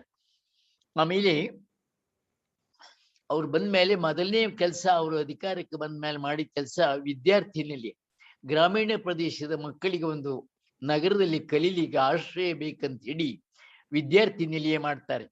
ಅದಕ್ಕೆ ಮಕ್ಕಳು, ಬಡ ಮಕ್ಕಳು ಬಹಳ ಸಂಖ್ಯೆಯಲ್ಲಿ ಸೇರ್ಲಿಕ್ಕಾಗ್ತದೆ. ಅದನ್ನ ನಡೆಸಲಿಕ್ಕೆ ಅವ್ರು ಸಾಲ ಮಾಡ್ಬೇಕಾಗ್ತದೆ. ಕೆಲವರು ಕೇಳ್ತಾರೆ, ಈಗ ನೀವು ಸಾಲ ಮಾಡ್ತಾ ಹೋದ್ರೆ ಹೇಗೆ ಅಂತ ಕೇಳ್ತಾರೆ. ಅದಕ್ಕೆ ಅವ್ರು ಹೇಳ್ತಾರೆ, ಸಾಲ ಕೊಡಿಸಿದ ಗುರುವಿಗೆ ಅದನ್ನ ತೀರಿಸೋದು ಗೊತ್ತು ಅಂತೇಳಿ ಧೈರ್ಯ ಹೇಳ್ತಾರೆ. ಇನ್ನು ಕೆಲವರು, ನೀವು ಸಾಕು ಮಕ್ಕಳ ಸಂಖ್ಯೆ ನಿಯಂತ್ರಣ ಮಾಡಿ, ಇಷ್ಟೊಂದು ಮಕ್ಕಳನ್ನ ಸೇರಿಸ್ಕೋಬೇಡಿ ಅಂದಾಗ ಅವ್ರಿಗೆ ಹೇಳ್ತಾರೆ, ನೀವೆಲ್ಲ ಕಲ್ತು ದೊಡ್ಡವರಾದ್ರಿ, ಗ್ರಾಮೀಣ ಮಕ್ಕಳಿಗೆ ಕಲ್ಸೋರು ಯಾರು?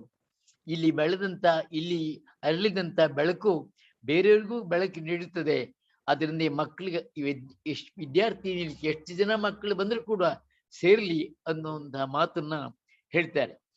ಆದ್ಮೇಲೆ ಅವ್ರು ಮಾಡಿದಂತ ಕೆಲಸ ನಮ್ಗೆಲ್ಲ ಗೊತ್ತಿದೆ. ಮೈಸೂರು ಮಹಾರಾಜರ ಸಂಪರ್ಕ ಬರ್ತದೆ. ಅವರು ರಾಜಗುರು ತಿಲಕ ಅಂತ ಹೇಳಿ ಅರಮನೆಯಿಂದ ಅವ್ರಿಗೊಂದು ಬಿರುದನ್ನು ಕೂಡ ಕೊಡ್ತಾರೆ.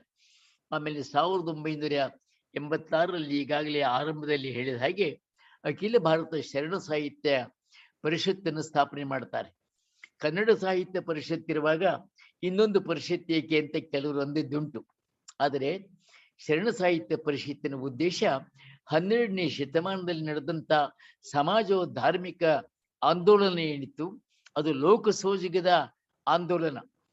ಅದು ಮಾನವ ಘನತೆಯನ್ನ, ಮಾನವನ ಗಾಂಭೀರ್ಯವನ್ನು ಉಳಿಸ್ತಕ್ಕಂಥ ಸಂದೇಶವನ್ನ ಕೊಡುವಂತ ವಚನಕಾರರ ಸಂದೇಶವನ್ನ ಸಮಕಾಲೀನ ಜನಾಂಗಕ್ಕೆ ಮುಟ್ಟಿಸ್ಬೇಕು ಅಂತ ಹೇಳಿ ಅವರು ಪರಿಷತ್ತನ್ನ ಆರಂಭ ಮಾಡಿದ್ರು. ಆರಂಭದಲ್ಲಿ ನಿಮಗೆಲ್ಲ ಗೊತ್ತಿದ್ದಂಗೆ ಡಾಕ್ಟರ್ ಎಚ್ ತಿಪ್ಪೇರುದ್ರ ಸ್ವಾಮಿಯವರು ಅಧ್ಯಕ್ಷರಾಗಿದ್ರು. ಅವರು ಅಸ್ವಸ್ಥರಾಗಿ ಹೋದ್ಮೇಲೆ ಈಗಿನ ಸ್ವಾಮೀಜಿಯವರು ನನಗೆ ಈ ಕಾರ್ಯವನ್ನು ವಹಿಸ್ಕೋಬೇಕು ಅಂತ ಹೇಳಿದ್ರು. ನಾಡಿನ ನಿಮ್ಮಂತಹ ಅಭಿಮಾನಿಗಳ ಬೆಂಬಲದಿಂದ, ನೆರವಿನಿಂದ, ಸಹಕಾರದಿಂದ, ಸದ್ಭಾವದಿಂದ ನಾನು ಈಗ 25 ವರ್ಷ 26 ವರ್ಷ ಮಧ್ಯೆ 1-2-3 ವರ್ಷ ನಾನು ಬಿಟ್ಟಿದ್ದು ಉಂಟು. ನನಗೆ 93 ಹತ್ತಿರ ಬಂದಿದ್ದೇನೆ. ಎಷ್ಟು ದಿವಸ ನೀವು ಈ ಕೆಲಸ ಮಾಡ್ಲಿಕ್ಕೆ ಸಾಧ್ಯವೋ ಗೊತ್ತಿಲ್ಲ. ಆದರೆ ಈ ಶರಣ ಸಾಹಿತ್ಯ ಪರಿಷತ್ತಿನ ಉದ್ದೇಶ ಇದೆಯಲ್ಲ, ಎಲ್ಲರನ್ನೂ ಸಮದೃಷ್ಟಿಯಿಂದ ಕಾಣುವಂತಹದ್ದು, ಯಾವುದೇ ಜಾತಿ ಮತ ಭೇದವಿಲ್ಲದೆ, ಲಿಂಗ ಭೇದವಿಲ್ಲದೆ, ಯಾವುದೇ ಸ್ತರ ಭೇದವಿಲ್ಲದೆ, ಯಾವುದೇ ಪಂಥ ಪಂಗಡಗಳಿಲ್ಲದೆ ಎಲ್ಲರೂ ಒಂದೇ ಅಂತ ಅನ್ನೋ ಭಾವನೆ ಇದೆಯಲ್ಲ, ಇದು ಬಹಳ ಇವತ್ತು ತುಂಬಾ ಅಗತ್ಯ. ಆರಂಭದಲ್ಲಿ ಕಳಬೇಡ ಕೊಲಬೇಡ ನಮ್ಮ ಸಂಗೀತ ವಿದ್ವಾಂಸರು ಒಳ್ಳೆಯ ವಚನವನ್ನೇ ಆರಿಸಿಕೊಂಡಿದ್ದಾರೆ. ಇವತ್ತು ಅತ್ಯಂತ ಪ್ರಸ್ತುತವಾದಂತಹ ವಚನ. ಇವತ್ತು ಎಷ್ಟು ಹದಗೆಟ್ಟು ಹೋಗಿದೆ ನಮ್ಮ ಇಡೀ ವ್ಯವಸ್ಥೆ ಎಂದರೆ, ರಾಜಕೀಯವಾಗಿ, ಧಾರ್ಮಿಕವಾಗಿ, ಶೈಕ್ಷಣಿಕವಾಗಿ, ಆರ್ಥಿಕವಾಗಿ, ಸಾಂಸ್ಕೃತಿಕವಾಗಿ ಎಲ್ಲ ಕಡೆ ಹದಗೆಟ್ಟು ಹೋಗಿರುವಂತಹ ಇಂದಿನ ವ್ಯವಸ್ಥೆಯಲ್ಲಿ ಪರಸ್ಪರ ವಿಶ್ವಾಸವನ್ನೇ ಕಳೆದುಕೊಂಡಿರ್ತಕ್ಕಂತಹ ಇಂದಿನ ಇವತ್ತು ಸನ್ನಿವೇಶದಲ್ಲಿ ಆ ಸಪ್ತ ಸೂತ್ರಗಳು ಬಸವಣ್ಣವ್ರು ಹೇಳಿದ್ರಲ್ಲ, ಕಳಬೇಡ ಕೊಲಬೇಡ, ಅದು ಲೋಕಸೂತ್ರ. ಅದು ಇಡೀ ಭಾರತಕ್ಕಷ್ಟೇ ಇಲ್ಲ, ಇಡೀ ಜಗತ್ತಿಗೆ ಅನ್ವಯಿಸುವಂತಹದ್ದು, ಇಡೀ ಮಾನವ ಕುಲಕ್ಕೆ ಅನ್ವಯಿಸುವಂತಹದ್ದು. ಈ ಸೂತ್ರಗಳನ್ನ ಸಮಕಾಲೀನ ಸಮಾಜ ಅನುಸರಿಸಿ ಒಂದು ಹೊಸ ಸಮಾಜವನ್ನ, ಒಂದು ಸಭ್ಯ ಸಮಾಜವನ್ನ, ಒಂದು ಸುಸಂಸ್ಕೃತ ಸಮಾಜವನ್ನ, ಒಂದು ಸ್ವಾವಲಂಬಿ ಸಮಾಜವನ್ನ, ಒಂದು ಅಭಿಮಾನದ ಸಮಾಜವನ್ನ ಸೃಷ್ಟಿ ಮಾಡಲಿಕ್ಕೆ ಸಾಧ್ಯವೇ? ಈ ಬಗ್ಗೆ ಎಲ್ಲರೂ ಕೂಡ ಚಿಂತಿಸ್ಬೇಕು. ಮತ್ತೆ ಇನ್ನು ನೀವೆಲ್ಲ ನನ್ನ ಬಗ್ಗೆ ಒಳ್ಳೆ ಮಾತಾಡಿದ್ದಾರೆ, ನನ್ನ ಪರಿಚಯ ಮಾಡೋರು, ಸ್ವಾಗತ ಮಾಡೋರು ನಮ್ಮ ಚಂದ್ರಶೇಖರು. ಇವತ್ತು ಬೆಳಗ್ಗೆ ನನಗೆ ರಾಮಕೃಷ್ಣ ಹೆಗ್ಗಡೆಯವರ ಪ್ರಶಸ್ತಿ ಬಂತು ಅಂತ ಹೇಳಿ ಅಭಿನಂದಿಸಿದ್ದೀರಿ. ಏನು ವಿಶೇಷ ಏನಲ್ಲ, ನನಗೆ ಅನೇಕ ಪ್ರಶಸ್ತಿಗಳು ಬಂದಿದ್ದಾವೆ, ಅದರಲ್ಲಿ ಇದು ಒಂದು. ಆದರೆ ಬಹಳ ನಿರ್ಬಂಧ ಮಾಡಿ ನನಗೆ ಒಪ್ಪಿಸಿದರು. ಅದಕ್ಕೆ ಕಾರಣ ನಾನು ನಮ್ಮ ಗ್ರಾಮದ ಅಭಿವೃದ್ಧಿ ಮತ್ತು ಗಾಂಧಿ ಸೂತ್ರಗಳನ್ನ ಅನುಸರಿಸಿರೋ ಕಾರಣ ಅಂತ ಅವರು ನನಗೆ ಒಪ್ಪಿಸಿ ಅದನ್ನು ಪ್ರಶಸ್ತಿ ಕೊಟ್ಟರು. ನಾನು ಆಗ ಹೇಳಿದೆ, ನಾನು ಒಂದು ಮಾತನ್ನು ಹೇಳಿದೆ, ನಾನು ನಮ್ಮ ಗ್ರಾಮೀಣ ಪ್ರದೇಶದಲ್ಲಿ ಹುಟ್ಟಿದಂತಹ ಜನ ಅನೇಕರು ಎಲ್ಲೆಲ್ಲ ದೊಡ್ಡ ದೊಡ್ಡ ಹುದ್ದೆಗಳಲ್ಲಿ, ನಗರಗಳಲ್ಲಿ, ವಿದೇಶಗಳಲ್ಲಿ ವಾಸ ಮಾಡ್ತಿದ್ದಾರೆ. ಅವ್ರು ಎಲ್ಲೇ ಇದ್ರು ಕೂಡ ತಾವು ಹುಟ್ಟಿದಂತಹ ಹಳ್ಳಿಗೆ ತಮ್ಮದಾದಂತ ಋಣ ಸಲ್ಲಿಸ್ಬೇಕು ಅಂತ ಹೇಳಿ ನಾನು ಗ್ರಾಮ ಭಾರತ ಅಂತ ಒಂದು ಯೋಜನೆಯನ್ನ ನಾನು ಅದನ್ನ ಒಂದು ಪರಿಕಲ್ಪಿಸಿದ್ದೇನೆ. ಅದನ್ನೆಲ್ಲ ಎಲ್ಲ ವಿದ್ಯಾವಂತರಿಗೆ ಮತ್ತು ನಿವೃತ್ತರಿಗೆ ನಾನು ಅವ್ರ ಗಮನಕ್ಕೆ ತರಬೇಕು ಅಂತ ನನಗೆ ಆಸೆ ಇದೆ. ಅದನ್ನು ಬಹುಶಃ ದೆಹಲಿಯಲ್ಲಿ ಇರ್ತಕ್ಕಂಥ ನಮ್ಮ ಬಂಧುಗಳೆಲ್ಲ ಅವರವರ ಹಳ್ಳಿಗೆ ಒಂದಿಷ್ಟಾದ್ರೂ ತಮ್ಮದಾದಂಥ ಒಂದು ಕಾಣಿಕೆ ಕೊಡುವಂತ ಆಗಬೇಕು ಅನ್ನುವಂಥದ್ದು. ಏಕೆಂದ್ರೆ ನಾವೇನು ಹೇಗೋ ನಾವು ಶಿಕ್ಷಣ ಪಡೆದು ಒಂದು ಒಳ್ಳೆ ಹುದ್ದೆ ಪಡೆದು ಆಗಿದ್ದೇವೆ, ನಮ್ಮಂತೆ ನಾವು ಹುಟ್ಟಿದ ಹಳ್ಳಿ ಕೂಡ ಬೆಳೀಬೇಕು ಅನ್ನುವಂತಹ ಆಸೆ ನಮ್ಮಲ್ಲೆಲ್ಲರೂ ಇರಬೇಕು. ಇದನ್ನೊಂದು ಪ್ರಾಸಂಗಿಕವಾಗಿ ಬಂತಂತ ನಾನು ಹೇಳಿ, ಯಾಕೆಂದ್ರೆ ಈ ಪ್ರಶಸ್ತಿ ವಿಷಯ ಬಂದಿದ್ರಿಂದ. ವಾಸ್ತವವಾಗಿ ನಮ್ಮ ಅಖಿಲ ಭಾರತ ಶರಣ ಸಾಹಿತ್ಯ ಪರಿಷತ್ತು ಕೂಡ ಇಂತಹ ಮಾನವೀಯ ಕಾರ್ಯಗಳನ್ನ ಮಾಡಬೇಕು ಅನ್ನುವಂಥದ್ದೇ. ಇದಕ್ಕಾಗಿ ಶಿವರಾತ್ರಿ ರಾಜೇಂದ್ರ ಮಹಾಸ್ವಾಮಿಗಳು ನಮಗೆ ಆದರ್ಶವಾಗ್ತಾರೆ.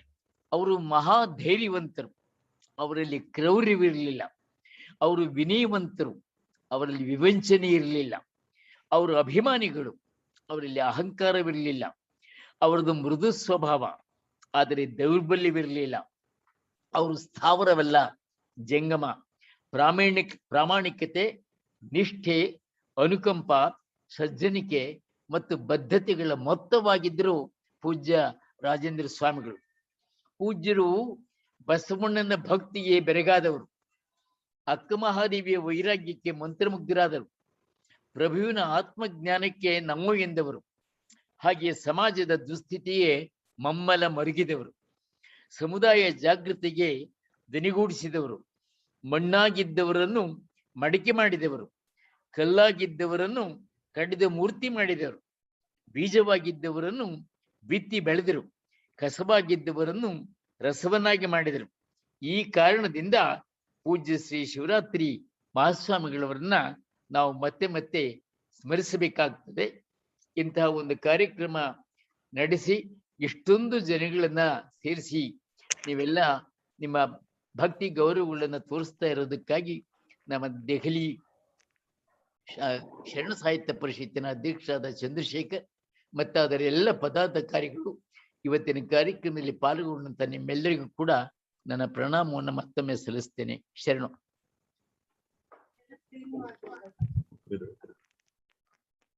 ಅತ್ಯಂತ ಶರಣು ವಿದ್ವತ್ ಶರಣು. ಅತ್ಯಂತ ವಿದ್ವತ್ಪೂರ್ಣವಾದ ಭಾಷಣ ಮಾಡಿದ ಅಪ್ಪಾಜಿಯವರು JSS ವಿದ್ಯಾಪೀಠದ ಮೂಲಕ ಅಲ್ಲಿನ ಶರಣ ಪರಂಪರೆಗೆ ಸಂಬಂಧಿಸಿದ ಎಲ್ಲಾ ವಿಚಾರಗಳನ್ನು ಮನಮುಟ್ಟುವಂತೆ ವಿವರಿಸಿದ್ದಾರೆ. ದೇಶಕ್ಕೂ ಬಹಳ ಖುಷಿಯಾಗುತ್ತಿದೆ. ನಿಮಗೆ ಅನಂತ ಅನಂತ ಧನ್ಯವಾದಗಳು ಅಪ್ಪಾಜಿ. ಮುಂದಿನ ಕಾರ್ಯಕ್ರಮ ನಮ್ಮ ಪರಿಷತ್ತಿನ ಕಾರ್ಯದರ್ಶಿ ಆಗಿರುವಂತಹ ಶ್ರೀ KS ಮೂರ್ತಿ ಸರ್ ಅವರು ಇವಾಗ ವಿಡಿಯೋದ ಒಂದು ತುಣುಕು ನೋಟ ಪ್ರಸ್ತುತಪಡಿಸಲಿದ್ದಾರೆ. ಬನ್ನಿ ನೋಡೋಣ. ಮೂರ್ತಿ ಸರ್.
ಸರ್ ಧ್ವನಿ ಇಲ್ಲ,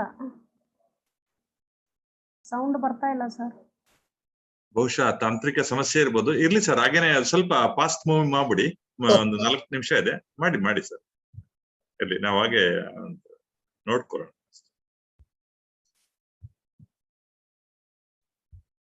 ಸೌಂಡ್ ಬಾರ್ ಅಲ್ಲಿ ಮ್ಯೂಟ್ ಇದೆ ನೋಡಿ, ಅದನ್ನ ಮ್ಯೂಟ್ ಇದೆ. ಹೌದು.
ಆಯ್ತು.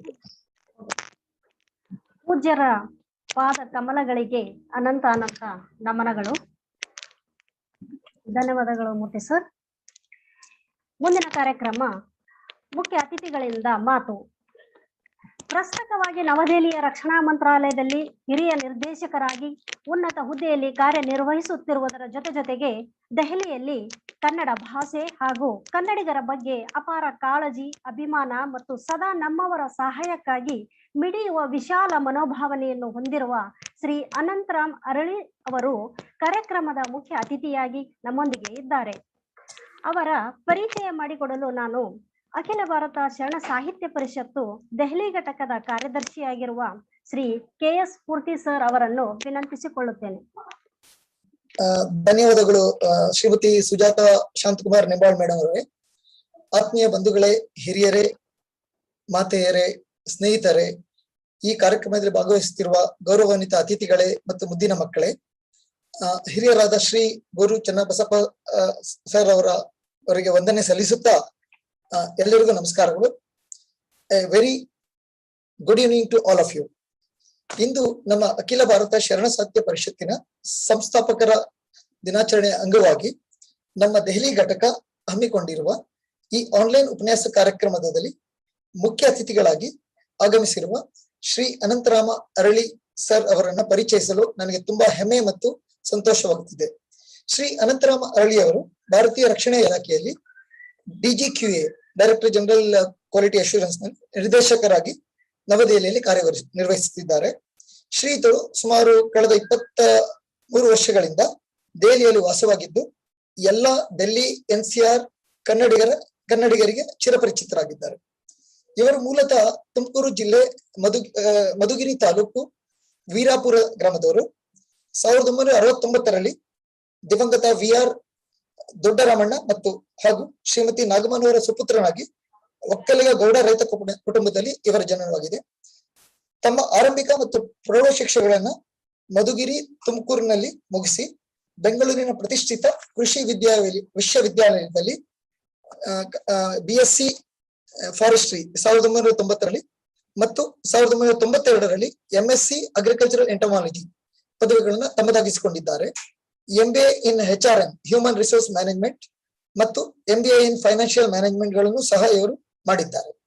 1993ರಲ್ಲಿ ಶ್ರೀಯುತರು ಬೆಂಗಳೂರಿನ ಜಯನಗರದಲ್ಲಿರುವ ಪ್ರಖ್ಯಾತ justice JSS training institute for competitive exams ನಲ್ಲಿ ಸೇರಿಕೊಂಡು ಸುತ್ತೂರು ಮಠದ ಶ್ರೀಗಳ ಆಶೀರ್ವಾದದೊಂದಿಗೆ ಮತ್ತು ಶ್ರೀ DN ನಂಜುಂಡಪ್ಪನವರ ಮಾರ್ಗದರ್ಶನದಲ್ಲಿ ಕಠಿಣ ಪರಿಶ್ರಮ ಮಾಡಿ 1996ರ civil services batch armed forces headquarter civil service ನಲ್ಲಿ ಆಯ್ಕೆಯಾಗಿ 1998ರಿಂದ ಇಂದಿನವರೆಗೂ ರಕ್ಷಣಾ ಇಲಾಖೆಯ ಬೇರೆ ಬೇರೆ ವಿಭಾಗಗಳಲ್ಲಿ ಕಾರ್ಯನಿರ್ವಹಿಸಿದ್ದಾರೆ.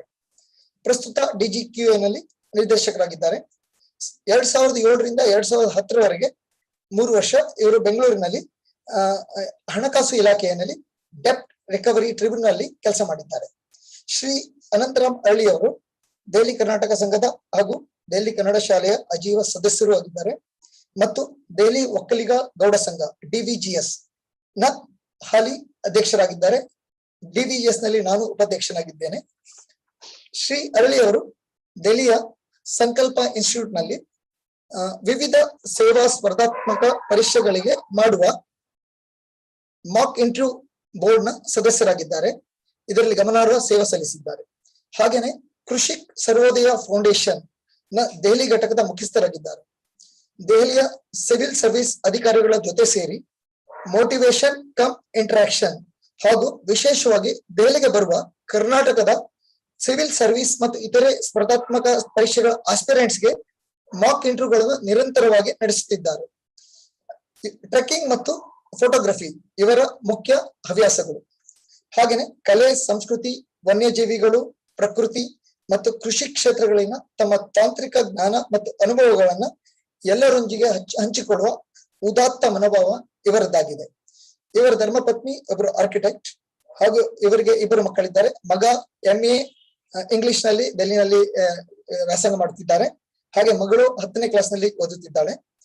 ಶ್ರೀ ಅನಂತರಾಮ ಅರಳಿ ಅವರು ಒಬ್ಬ ಸರಳ ಸಹೃದಯ ವ್ಯಕ್ತಿ, ಹಸನ್ಮುಖಿ, ಮಿತ ಮತ್ತು ಮೃದುಭಾಷಿ ಹಾಗೂ ಒಬ್ಬ ದಕ್ಷ ಅಧಿಕಾರಿ. ಅಲ್ಲದೆ ಇವರು ಅಪ್ಪಟ ಕನ್ನಡಿಗ. ಇವರು ನಮ್ಮ ಕಾರ್ಯಕ್ರಮದಲ್ಲಿ ಮುಖ್ಯ ಅತಿಥಿಗಳಾಗಿ ಉಪಸ್ಥಿತರಿರುವುದು ನಮ್ಮೆಲ್ಲರಿಗೂ ಸಂತ ಗೌರವ ಎಂದು ಹೇಳುತ್ತಾ ಅವರನ್ನು ಮತ್ತೊಮ್ಮೆ ಹಾರ್ದಿಕವಾಗಿ ಬರಮಾಡಿಕೊಂಡು ಮೇರು ಪರ್ವತವನ್ನ ಕಿರುಗನ್ನಡಿಯಲ್ಲಿ ತರುವಂತೆ ಅವರ ಪರಿಚಯವನ್ನ ಮಾಡಿ ಮುಗಿಸುತ್ತಿದ್ದೇನೆ. A warm welcome to you sir. ಶರಣು ಶರಣಾರ್ಥಿಗಳು. ಮೂರ್ತಿಯವರಿಗೆ ನಮಸ್ಕಾರ. ಇಂದಿನ ಸಂಸ್ಥಾ ದಿನಾಚರಣೆ. ಸರ್ ಒಂದ್ ನಿಮಿಷ. ಧನ್ಯವಾದಗಳು ಶ್ರೀ KS ಮೂರ್ತಿ ಸರ್. ಈಗ ಮುಖ್ಯ ಅತಿಥಿಗಳಾದ ಶ್ರೀ ಅನಂತರಾಮ್ ಅರಳಿ ಸರ್ ಅವರಿಂದ ಒಂದೆರಡು ಮಾತುಗಳನ್ನು ಕೇಳೋಣ ಬನ್ನಿ. ಶುರು ಮಾಡಿ ಸರ್. ಎಲ್ಲರಿಗೂ ನಮಸ್ಕಾರ. ಮೂರ್ತಿ ಅವರು ನನ್ನ ಬಗ್ಗೆ ತುಂಬಾ ಜಾಸ್ತಿನೇ ಹೇಳಿದ್ರು ಅನಿಸ್ತಾ ಇದೆ. ಅದಕ್ಕೆ ಅರ್ಹನೋ ಇಲ್ಲೋ ಗೊತ್ತಿಲ್ಲ. ಇಂದಿನ ಸಂಸ್ಥಾಪಕರ ದಿನಾಚರಣೆ ಹಾಗೂ ದತ್ತಿ ಉಪನ್ಯಾಸಕ್ಕೆ ಇಲ್ಲೆಲ್ಲ ಸೇರಿರುವ ಎಲ್ಲರಿಗೂ ನನ್ನ ನಮಸ್ಕಾರಗಳು. ಇಂದಿನ ಮುಖ್ಯ ಸಬ್ಜೆಕ್ಟ್ ಏನಿದೆ ಅಂದ್ರೆ ಶರಣರ ಸಾಹಿತ್ಯ ಮತ್ತು ಸಂಸ್ಕೃತಿ, ಇದರ ಬಗ್ಗೆ. ಈಗ ಆಲ್ರೆಡಿ ನಮ್ಮ ಗುರು ಚನ್ನಬಸಪ್ಪನವರು ಅದರ ಬಗ್ಗೆ ತುಂಬಾ ಹೇಳಿದ್ದಾರೆ. ಇದು ಕಾಕತಾಳೀಯವೋ ಏನು ಅನ್ನುವ ಹಾಗೆ ನನ್ನದು JSS ಸಂಬಂಧನೂ ಇಲ್ಲಿ ಸೇರೋದ್ರಿಂದ ನನಗೆ ತುಂಬಾ ಖುಷಿಯಾಗಿದೆ. ಈ ಒಂದು ಹಿನ್ನೆಲೆಯಲ್ಲಿ ನಿನ್ನೆ ನಡೆದ ಒಂದು ಘಟನೆಯನ್ನ ಸ್ಮರಿಸಲು ಇಷ್ಟಪಡುತ್ತೇನೆ. ನಿನ್ನೆ ಸಂಕಲ್ಪಲ್ಲಿ ಒಂದು ಇಂಟರ್ವ್ಯೂ ಮಾಡ್ತಾ ಇದ್ವಿ. ಆಗ ತಮಿಳುನಾಡಿಂದ ಒಬ್ಬ MBBS ಹುಡುಗ ಬಂದಿದ್ದ. ಅವನಿಗೆ ಒಬ್ರು ಚೇರ್ಮನ್ ಕೇಳಿರು, ಅಲ್ಲಪ್ಪ ನೀನ್ MBBS ಮಾಡಿದ್ಯಾ, ನೀನ್ ಯಾಕೆ ಲಿಟ್ರೇಚರ್ ತಗೊಂಡಿದ್ಯಾ ಮೇನ್ಸ್ಗೆ ಅಂತ. ಅವನು ಇಷ್ಟೊಂದು ಚಿಕ್ಕದಾಗಿ ಹೇಳ್ದ, ಸರ್ ನಾನು MBBS ನನ್ನ ಡಾಕ್ಟರ್ನಾಗಿ ಮಾಡಿದೆ, ಅದು ನನ್ನ ಮನುಷ್ಯನನ್ನಾಗೆ ಮಾಡಿದ್ದು ನನ್ನ ಭಾಷೆ. ಸೊ ನನ್ನ ಭಾಷೆ ಬಗ್ಗೆ ನಾನು ತಿಳ್ಕೊಬೇಕು, ಭಾಷೆಯಲ್ಲಿ ತುಂಬಾ ಇದೆ ಅಂತ. ಆಮೇಲೆ ಅದು ಇನ್ನೊಂದು ಕ್ವಶನ್ ಮಾಡ್ತಾ ಅವ್ನು ಹೇಳಿದ್ದರಲ್ಲೆಲ್ಲ ಒಳ್ಳೆ ಆಫೀಸರ್ ಆಗ್ಬೇಕಾದ್ರೆ ಏನಿದೆ ಅನ್ನೋವಾಗ ಅವ್ನು ಹೇಳಿದ್ದೆಲ್ಲ ನಮ್ಮ ಶರಣರ ವಚನಗಳಲ್ಲಿ ಅಡಗಿತ್ತು. ಅವಾಗ ನನ್ಗನ್ನಿಸ್ತು, ಇದೆಲ್ಲ ಭಾಷೆನಲ್ಲಿ ಆಗೋದು. ವ್ಯಕ್ತಿ ವಿಕಸನ ಆಗ್ಬೇಕಾದ್ರೆ ಲಿಟ್ರೇಚರ್ ವೆರಿ ಇಂಪಾರ್ಟೆಂಟ್. ಅಂದ್ರೆ ಯಾವುದೇ ಭಾಷೆ, ಅದರಲ್ಲೂ ಇಂಥ ವಚನಗಳು, ಅದರಲ್ಲಿ ಅಡಗಿರೋ ಅಂಶಗಳು ಮೇನ್. ನಾವು ಓದಿದಾಕ್ಷಣಕ್ಕೆ ಎಲ್ಲವನ್ನು ತಿಳ್ಕೊಂಡಂಗಲ್ಲ, ಓದಿದ್ದನ್ನ ನಾವು ನಮ್ಮ ದಿನನಿತ್ಯದ ಜೀವನದಲ್ಲಿ ಅಳವಡಿಸ್ಕೊಳ್ಬೇಕು. ಈ ಕಾಲದಲ್ಲಿ ಸ್ಪೆಷಲಿ ಮಕ್ಕಳಿಗಂತೂ ಈ ವಚನಗಳ ಅವಶ್ಯಕತೆ ಹೆಚ್ಚೇ ಇದೆ ಅನ್ನೋ ನನ್ನ ಅನುಮಾನ. ಈಗೇನಾಗಿದೆ, ಈ ವಚನಗಳನ್ನು 10 ಭಾಷೆಗಳಿಗೂ ಅನುವಾದ ಮಾಡಲಾಗಿದೆ. ಸೊ ಈಗ ಇಂಥ ವಚನಗಳನ್ನು ನಮ್ಮ ಮಕ್ಕಳಲ್ಲಿ ಹೇಳ್ಕೊಡೋದ್ರಿಂದ, ನಾವು ತಿಳ್ಕೊಳ್ಳೋದ್ರಿಂದ ತುಂಬಾ ನಮ್ಮ ಮೇಲೆ ಪ್ರಭಾವ ಬೀರುತ್ತೆ. ನನ್ನ ಜೀವನದಲ್ಲಿ ತುಂಬಾ ಪ್ರಭಾವ ಬೀರಿದ ವ್ಯಕ್ತಿಗಳಂದ್ರೆ ಸರ್ವಜ್ಞರು, ಹಾಗೆ ವಚನಗಳು, ಮತ್ತೆ ಶಿಶುನಾಳ ಶರೀಫ, ಮತ್ತೆ ನಮ್ಮ ಹಳ್ಳಿಯ ಸೊಗಡು. ಸೊ ಇವು ನಮ್ಮ ಜೀವನದಲ್ಲಿ ತುಂಬಾ ಪ್ರಭಾವವನ್ನು ಬೀರುತ್ತವೆ. ಈಗ ನಮ್ಮ ಈ ವಚನಗಳಲ್ಲಿ ನನಗೆ ತುಂಬಾ ಇಷ್ಟವಾಗಿದ್ದು ಅಂದ್ರೆ ಕಾಯಕವೇ ಕೈಲಾಸ. ನಾನು JSTs ಅಲ್ಲಿ ಸೇರ್ಕೊಂಡಾಗ ಫಸ್ಟ್ ಹೋಗ್ತಂಗೆನೆ ಸ್ವಾಮೀಜಿ ಫೋಟೋ ಇತ್ತು, ಅಲ್ಲಿದ್ದು ಬರ್ದಿದ್ದೆ ಕಾಯಕವೇ ಕೈಲಾಸ ಅಂತ. ಸೊ ಈ ಕಾಯಕವೇ ಕೈಲಾಸ ಬಿಟ್ಟಾದ ಮೇಲೆ ನನ್ನ ಇಷ್ಟವಾದವು ಮಿಕ್ನಾದು ಅಂದ್ರೆ ಈಗಾಗಲೇ ಹೇಳಿದಾಗೆ, ಬೆಟ್ಟದ ಮೇಲೊಂದು ಮನೆಯ ಮಾಡಿ ಮೃಗಗಳಿಗೆ ಅಂಜೆಡುದಡೆ ಎಂತಯ್ಯ.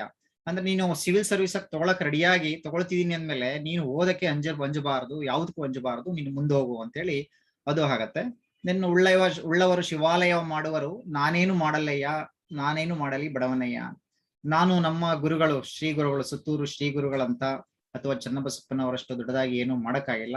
ಆದ್ರೂ ಕೈಲಾಗಿದ್ದು ನನ್ನಷ್ಟು ನಾನು ಒಂದು ಮಾಡಬಹುದು ಅನ್ನೋ ಒಂದು ಆಕಾಂಕ್ಷೆ ನನ್ನಲ್ಲಿದೆ.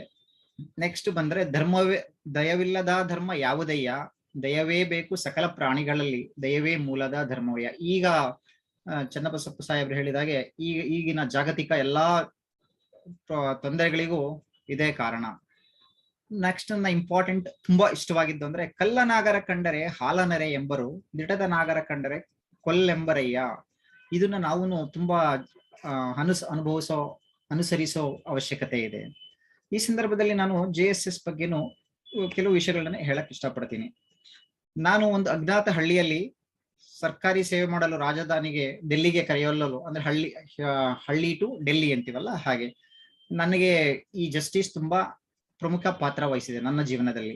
ನಾನು ರೈತಾಪಿ ಕುಟುಂಬದಲ್ಲಿ ಹುಟ್ಟಿ ಗ್ರಾಮಾಂತರದ ಪ್ರದೇಶದಲ್ಲಿ ವ್ಯಾಸಂಗ ಮಾಡಿ ವ್ಯವಸಾಯವನ್ನು ಮಾಡುತ್ತಾ ಸ್ಪರ್ಧಾತ್ಮಕ ಪರೀಕ್ಷೆಗಳಿಗೆ ಅರಿವಿಲ್ಲದ ಕಾರಣ ಆಡಳಿತ ಸೇವೆಗಳಲ್ಲಿ ಸೇರುವುದು ಕೈಗೆಟುಕದ ನಕ್ಷತ್ರದಂತೆ ಕಾಣುತ್ತಿತ್ತು. ಆದ್ದರಿಂದ ನಾನು ಅಗ್ರಿಕಲ್ಚರ್ ಯೂನಿವರ್ಸಿಟಿನಲ್ಲಿ ಯಾವ್ದಾದ್ರು ಒಂದು ಕೋರ್ಸ್ ಮಾಡಿ ಸೈಂಟಿಸ್ಟ್ ಅಥವಾ ಯಾವ್ದಾದ್ರು ಟೀಚಿಂಗ್ ಅಲ್ಲಿ ಸೇರ್ಕೊಳ್ಬಹುದು ಅಂತ ಅಲ್ಲಿ ಮಾಡಿದೆ. ಆಗ MSc ಮುಗಿಸಿ PhD ಮಾಡ್ತಾ ಇದ್ದೆ. ಅವಾಗ ಒಳ್ಳೆ ಮಾರ್ಕ್ಸ್ ಬಂದಿದ್ದ MSc ನಲ್ಲಿ. ಅಲ್ಲಿ ನಮ್ಮ ಗುರುಗಳಾದ ಲಕ್ಕುಂಡಿ ಅವರು ಕೆಲವು ಮಿತ್ರರು, ನೀನು IFS ಯಾಕೆ ಬರೀಬಾರ್ದು, ಫಾರೆಸ್ಟ್ ಸರ್ವಿಸ್, ಫಾರೆಸ್ಟ್ರಿ ಓದಿದೆಯಲ್ಲ.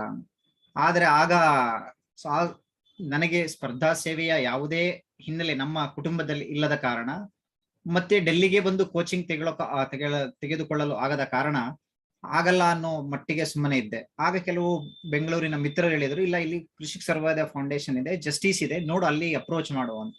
ಅಲ್ಲಿ ಹೋದೆ, DM ನಂಜುಂಡಪ್ಪ ಸಾಹೇಬರನ್ನ ಮೀಟ್ ಮಾಡಿದೆ. ಅವರು ನನ್ನ ಪುಣ್ಯ ಅಲ್ಲಿ ನನಗೆ ವ್ಯಾಸಂಗ ಮಾಡಲು ತಯಾರಿ ಮಾಡಲು ಅವಕಾಶ ಸಿಕ್ತು. ಅಲ್ಲಿ ಡಾಕ್ಟರ್ DN ನಂಜುಂಡಪ್ಪ ಅವರು ಮತ್ತು ಬಸವರಾಜಪ್ಪ ಅಂತಿದ್ರು, ಅವರು ತುಂಬಾ ನನಗೆ ಹೆಲ್ಪ್ ಮಾಡಿದ್ರು. ಅಲ್ಲಿ ಹೇಗೆ ಅಂದ್ರೆ ರೂಮುಗಳು ರಾತ್ರಿ ಹಗಲು ಕೂತು ಹೋದರಿಗೆ ತುಂಬಾ ಹೆಲ್ಪ್ ಮಾಡಿದ್ರು ನಮ್ಗೆ. ಅದನ್ನ ನೆನೆಸ್ಕೊಳ್ಳೋದು ಕಷ್ಟ. ನಮ್ಮ ಅಕ್ಕ ಭಾವ ಬಿಟ್ರೆ, ನಮ್ಮ ಫ್ಯಾಮಿಲಿ ಮೆಂಬರ್ಸ್ ಬಿಟ್ರೆ ಮ್ಯಾಕ್ಸಿಮಮ್ ನನ್ನ ಟೈಮ್ ಕಳೆದಿದ್ದೆ ಅಲ್ಲಿ. ಸೊ ನನ್ನ ಜೀವನದ ಒಂದು ಹಂತ ಕಳೆದಿದ್ದೆ ನನ್ನ ಮೇಯ್ನು ಜಸ್ಟಿಸ್ ಅಲ್ಲಿ. ನೀವು ನಂಬ್ತಿರೋ ಇಲ್ಲೋ, ರಾತ್ರಿ ಎಲ್ಲ ಅಲ್ಲೇ ಕೂತ್ಕೊಂಡು ಓದ್ತಿದ್ವಿ. ಅವ್ರು ನಮ್ಗೆಲ್ಲಾ ಸಪೋರ್ಟ್ ಕೊಟ್ಟಿದ್ರು. ಅಂತ ಸಂಸ್ಥೆಗೆ ನಾನು ಯಾವಾಗ್ಲೂ ಚಿರಋಣಿ. ಆವಾಗ ನಮ್ಮ ಶ್ರೀಗಳು ಕೂಡ ಅವಾಗ ಬರ್ತಾ ಇದ್ರು, ಹೋಗಿ ಅವ್ರನ್ನ ಮೀಟ್ ಮಾಡ್ತಿದ್ವಿ. ಇಂಥ ಆ ಸಂಸ್ಥೆಯಲ್ಲಿ ಬೆಳೆದಿದ್ದು ನಮಗೆ ಟ್ರೈನಿಂಗ್ ಅಷ್ಟೇ ಅಲ್ಲ, ಅಲ್ಲಿ ನಮ್ಮ ಮಾನಸಿಕ ಬೆಳವಣಿಗೆ, ನಾವ್ ಹೇಗಿರ್ಬೇಕು ಅನ್ನೋ ಜೊತೆಯಲ್ಲಿ ಅದನ್ನು ನಮ್ಗೆ ತುಂಬ್ತಾ ಇದ್ರು. ಅವ್ರು ನಂಜುಂಡಪ್ಪ ಅವ್ರು ಹೇಳ್ತಿದ್ರು ಒಂದೊಂದ್ಸಲಿ, ನೋಡಿ success can be delayed but cannot be delayed. ನೀವು ಮುಂದುವರಿರಿ. ನಾವ್ ಹೇಳಿದ್ವಲ್ಲ, ಬೆಟ್ಟದ ಮೇಲೊಂದು ಮನೆಯ ಮಾಡಿ, ಹಾಗೆ ಇಲ್ಲೂ ನೀವು ಕಷ್ಟ ಇದೆ ಅಂತ ಬಿಡಬೇಡಿ, ಪ್ರಯತ್ನ ಮಾಡಿ, ಪಕ್ಕ ಅದೇ ಆಗತ್ತೆ ಅನ್ನೋದು. ಆ ದೃಢ ಸಂಕಲ್ಪದಲ್ಲಿ ನಾನು ಭಾಗಿಯಾಗಿ ಪರೀಕ್ಷೆಗಳನ್ನು ಬರೆದೆ. ಫಸ್ಟ್ ಅಟೆಂಪ್ಟ್ ಅಲ್ಲಿ ಇಂಟರ್ವ್ಯೂ ಬಂತು. ಹಾಗಾಗಿ ಈ ಸರ್ವಿಸ್ಗಳಿಗೂ ಸೆಲೆಕ್ಷನ್ ಆಯ್ತು. ಈ ವಿಷಯದಲ್ಲಿ ಇದೇ ಸಂದರ್ಭದಲ್ಲಿ ನಾನು ಕರ್ಮಣ್ಯವಾಧಿಕಾರಸ್ಥೆ ಮಾ ಫಲೇಶು ಕದಾಚನ, ಇದು ಅವ್ರು ಹೇಳ್ತಾ ಇದ್ರು. ನೀನು ಕಷ್ಟಪಡು, ಬೇರೆದೆಲ್ಲ ದೇವರಿಗೆ ಬಿಡು, ನಿಮಗೆ ಶ್ರೀಗಳ ಆಶೀರ್ವಾದ ಇದೆ, ನೀನು ಮಾಡೇ ಮಾಡ್ತೀಯ ಅನ್ನೋ ಒಂದು ಹುರುಪು ತುಂಬುವಂತ ವ್ಯಕ್ತಿತ್ವ ಅವರಲ್ಲಿತ್ತು. ಸೊ ಇಂಥ ಎಲ್ಲಾ ಸಜ್ಜನರ ನಡುವೆ ಬೆಳೆದ ನನಗೆ ನಾನು ಏನಾದ್ರೂ ಜೀವನದಲ್ಲಿ ಮಾಡ್ಬೇಕಲ್ಲ ಅಂತ ಅಂದ್ಕೊಂಡಾಗ, ಡೆಲ್ಲಿನಲ್ಲಿ ಸರ್ವಿಸ್ ಜೊತೆಲೇನೆ ಕರ್ನಾಟಕದಿಂದ ಬಂದ ನನ್ನಂತ ಗ್ರಾಮೀಣ ಜಾಗದವರಿರ್ಬೋದು, ಬಡ ವಿದ್ಯಾರ್ಥಿಗಳಿರ್ಬೋದು, ಅವರಿಗೆ ತನುಮನಧಾನ, ಅದಕ್ಕಿಂತ ಮಿಗಿಯಾದ ಸಮಯ, ಆಫೀಸ್ ವರ್ಕ್ಗಳು ತುಂಬಾ ಇರುತ್ತೆ, ಅದ್ರ ಜೊತೆಲೂ ಸಮಯ ಕೊಟ್ಟು ಅವ್ರನ್ನ ಮೀಟ್ ಮಾಡಿ ಎಕ್ಸಾಮ್ ಹೆಂಗ್ ಬರೀಬೇಕು, ಜೊತೆಯಲ್ಲಿ ಇಂಟರ್ವ್ಯೂ, ಅವರಿಗೆ ಮಾರ್ಕ್ ಇಂಟರ್ವ್ಯೂ ಕೊಟ್ಟು. ಏಕೆಂದ್ರೆ ಸಿವಿಲ್ ಸರ್ವಿಸ್ ಅಲ್ಲಿ ಒಂದು ಮಾರ್ಕ್ಸ್ ಕೂಡ ತುಂಬಾ ಡಿಫರೆನ್ಸ್ ಮಾಡುತ್ತೆ ಸರ್ವಿಸು ಅಥವಾ ಆಗತ್ತೆ. ಸೊ ನಮ್ಮ ಕೈಲಾದಷ್ಟು ನಾನು ಮಾಡಿದ್ದೆ. ಇದಕ್ಕೆಲ್ಲ ಕಾರಣ ನಮ್ಮ ಶ್ರೀಗಳ ಆಶೀರ್ವಾದ ಮತ್ತು ಜಸ್ಟಿಸ್ನ ನಮ್ಮ ನೆನಪುಗಳು. ಸೊ ಈ ನನ್ನ ಅವಕಾಶ ಕೊಟ್ಟಂತ ನನ್ನ ಜಸ್ಟಿಸ್ಗೆ ನಾನು ಆಲ್ವೇಸ್ ಚಿರಋಣಿಯಾಗಿದ್ದೇನೆ. ಮತ್ತು ಇಲ್ಲಿ ನಿಮ್ಮೊಂದಿಗೆ ನನ್ನ ಕೆಲವು ಅನುಭವಗಳನ್ನು ಹಂಚಿಕೊಳ್ಳಲು ಅವಕಾಶ ಮಾಡಿಕೊಟ್ಟ ಚಂದ್ರಶೇಖರ್ ಅವರಿಗೂ ಎಲ್ಲರಿಗೂ ನನ್ನ ಧನ್ಯವಾದಗಳು. ನಾನೇನಂತ ಒಳ್ಳೆ ವಾಗ್ಮಿ ಅಲ್ಲ ಮಾತಾಡಲು, ಆದ್ರೂ ನಿಮ್ಮಲ್ಲಿ ಒಬ್ಬನಾಗಿ ಸೇರ್ಕೊಂಡು ಬರೋಣ ಅಂತ ಇವತ್ತು ಸೇರಿದ್ದೀನಿ. ಅವಕಾಶ ಕೊಟ್ಟ ಎಲ್ಲರಿಗೂ ಧನ್ಯವಾದಗಳು. ಬಾಲ್ಯದಿಂದಲೂ ತಮ್ಮ ಜೀವನದ ಮೇಲೆ 12ನೇ ಶತಮಾನದ ಶರಣರ ಮೌಲ್ಯಾಧಾರಿತ ನುಡಿಗಳು ಯಾವ ರೀತಿ ಪ್ರಭಾವ ಬೀರಿವೆ ಎನ್ನುವುದನ್ನು ಹೇಳುವುದರ ಮೂಲಕ ಮುಂದಿನ ಪೀಳಿಗೆಗೆ ಶರಣ ಸಾಹಿತ್ಯ ಮತ್ತು ಸಂಸ್ಕೃತಿ ಪ್ರಭಾವ ಬೀರಲಿ ಎನ್ನುವ ಆಶಯವನ್ನು ವ್ಯಕ್ತಪಡಿಸಿರುವ ತಮಗೆ ತುಂಬ ಹೃದಯದ ಧನ್ಯವಾದಗಳು ಸರ್. ಮುಂದಿನ ಕಾರ್ಯಕ್ರಮ ಮಾತಾಡ್ಬೋದಾ? ಹೇಳಿ ಸರ್, ಹೇಳಿ. ನನಗೆ ಅನಂತರಾಮ್ ಅವ್ರ ಮಾತು ಕೇಳಿದಾಗ ನನಗೆ ಎಷ್ಟು ಹೃದಯ ತುಂಬಿ ಬಂತಂದ್ರೆ ಅಷ್ಟು ತುಂಬಿ. ಅವರು ಕಾರ್ಯಕ್ಷೇತ್ರವೇ ಬೇರೆ, ಪೂರ್ಣ ಸಾಹಿತಿ ಮಾತಾಡಿದ ಹಾಗೆ ಮಾತಾಡಿ, ಸಾಹಿತ್ಯ ಪೂರ್ಣವಾಗಿ ಮಾತಾಡಿ, ವಚನಗಳನ್ನ ಕೋಟ್ ಮಾಡ್ತಾರೆ, ಎಷ್ಟು ಸೊಗಸಾಗಿ ಉಲ್ಲೇಖನ ಮಾಡ್ತಾರೆ. ಇದು ಸಾಹಿತ್ಯದ ಸಂಬಂಧ ಇದ್ರೆ ಮನುಷ್ಯನಿಗೆ ಒಂದು ವಿಶಿಷ್ಟವಾದ ಸಂಸ್ಕಾರ ನೀಡುತ್ತದೆ. ಆತನಲ್ಲಿ ಒಂದು ಸಭ್ಯತೆಯನ್ನ, ಸಂಸ್ಕೃತಿಯನ್ನ, ಸಜ್ಜನಿಕೆಯನ್ನ, ಸೌಜನ್ಯವನ್ನ ತೀರ್ತದೆ ಸಾಹಿತ್ಯದ ಸಂಬಂಧ ಇದ್ರೆ. ಅವರು ಸಾಕಷ್ಟು ಸಾಹಿತ್ಯ ಅಭ್ಯಾಸ ಮಾಡಿದ್ದಾರೆ ಅಂತ ಸ್ಪಷ್ಟವಾಯಿತು ಅವ್ರ ಮಾತುಗಳನ್ನ ಕೇಳಿದಾಗ. ನಿಜಕ್ಕೂ ಕೂಡ ಅಂಥವರು ಈ ಒಂದು ಚಿಂತನೆಯಲ್ಲಿ ಪಾಲ್ಗೊಂಡಿದ್ದು ನನಗೆ ತುಂಬಾ ಸಂತೋಷ ಉಂಟು ಮಾಡಿದೆ. ಅವರಿಗೆ ನನ್ನ ಅಭಿನಂದನೆಗಳು. ಧನ್ಯವಾದಗಳು. ಮುಂದುವರಿ. ಸರಿ ಸರ್. ಬಂಧುಗಳೇ, ಈಗ ಅಧ್ಯಕ್ಷರ ಭಾಷಣ. ಇಂದಿನ ಕಾರ್ಯಕ್ರಮ ಕುರಿತಾಗಿ ಮಾತನಾಡಲು ನಮ್ಮ ಪರಿಷತ್ತಿನ ಅಧ್ಯಕ್ಷರಾದ ಶ್ರೀ NP ಚಂದ್ರಶೇಖರ್ ಸರ್ ಅವರನ್ನು ಕೇಳಿಕೊಳ್ಳುತ್ತೇನೆ. ಸರ್. ಎಲ್ಲರಿಗೂ ಶರಣಾರ್ಥಿಗಳು. ಇದುವರೆಗೆ ಅತ್ಯಂತ ಪ್ರಬುದ್ಧ ಭಾಷಣವನ್ನ ಕೇಳಿದ್ದೀವಿ. ಮತ್ತೆ ತಮ್ಮ ಮುಖ್ಯ ಅತಿಥಿಗಳು ತಮ್ಮ ಬದುಕಿನ ಅನುಭವಗಳನ್ನ, ಅದರಲ್ಲೂ ವಿದ್ಯಾಭ್ಯಾಸದ ಹಂತದಲ್ಲಿ ಪಡೆದಂತಹ ಅನುಭವವನ್ನ ನಮ್ಮ ಜೊತೆ ಹಂಚಿಕೊಂಡು ನಮ್ಗೆಲ್ರಿಗೂ ಕೂಡ ಸಾಕಷ್ಟು ಒಳ್ಳೆಯ ವಿಚಾರಗಳನ್ನ ತಿಳಿಸ್ಕೊಟ್ಟಿದ್ದಾರೆ. ಹಾಗೇನೆ ಈ ಒಂದು ಕಾರ್ಯಕ್ರಮವನ್ನ ತಮ್ಮ ಸುಶ್ರಾವ್ಯವಾದಂತಹ ಕಂಠದ ಮೂಲಕ ಶುಭಾರಂಭ ಮಾಡಿದಂತಹ ವಿಂಗ್ ಕಮಾಂಡರ್ ಶ್ರೀ ಯಜ್ಞರಾಮನ್ ಸರ್ ಅವರ ಒಂದು ವಚನ ಗಾಯನವನ್ನ ನಾವು ಕೇಳಿ ಆನಂದಿಸಿದ್ದೇವೆ. ಈ ಒಂದು ಸಂದರ್ಭದಲ್ಲಿ ನಮಗೆ ನಮ್ಮ ಹಿರಿಯರು ಕೇಂದ್ರ ಅಖಿಲ ಭಾರತ ಶರಣ ಸಾಹಿತ್ಯ ಪರಿಷತ್ತಿನ ಕೇಂದ್ರ ಘಟಕದ ಅಧ್ಯಕ್ಷರು ಈ ಒಂದು ಕನ್ನಡ ಸಾಹಿತ್ಯ, ಶರಣ ಸಾಹಿತ್ಯ, ಹಾಗೆಯೇ ಜನಪದ ಸಾಹಿತ್ಯ ಎಲ್ಲದರಲ್ಲೂ ಕೂಡ ತುಂಬಾ ಆಳವಾದಂತಹ ಒಂದು ಜ್ಞಾನವನ್ನ ಹೊಂದಿರತಕ್ಕಂತಹ ಶರಣರು ಗೋರು ಚನ್ನಬಸಪ್ಪ ಅಪ್ಪಾಜಿ ಅವರು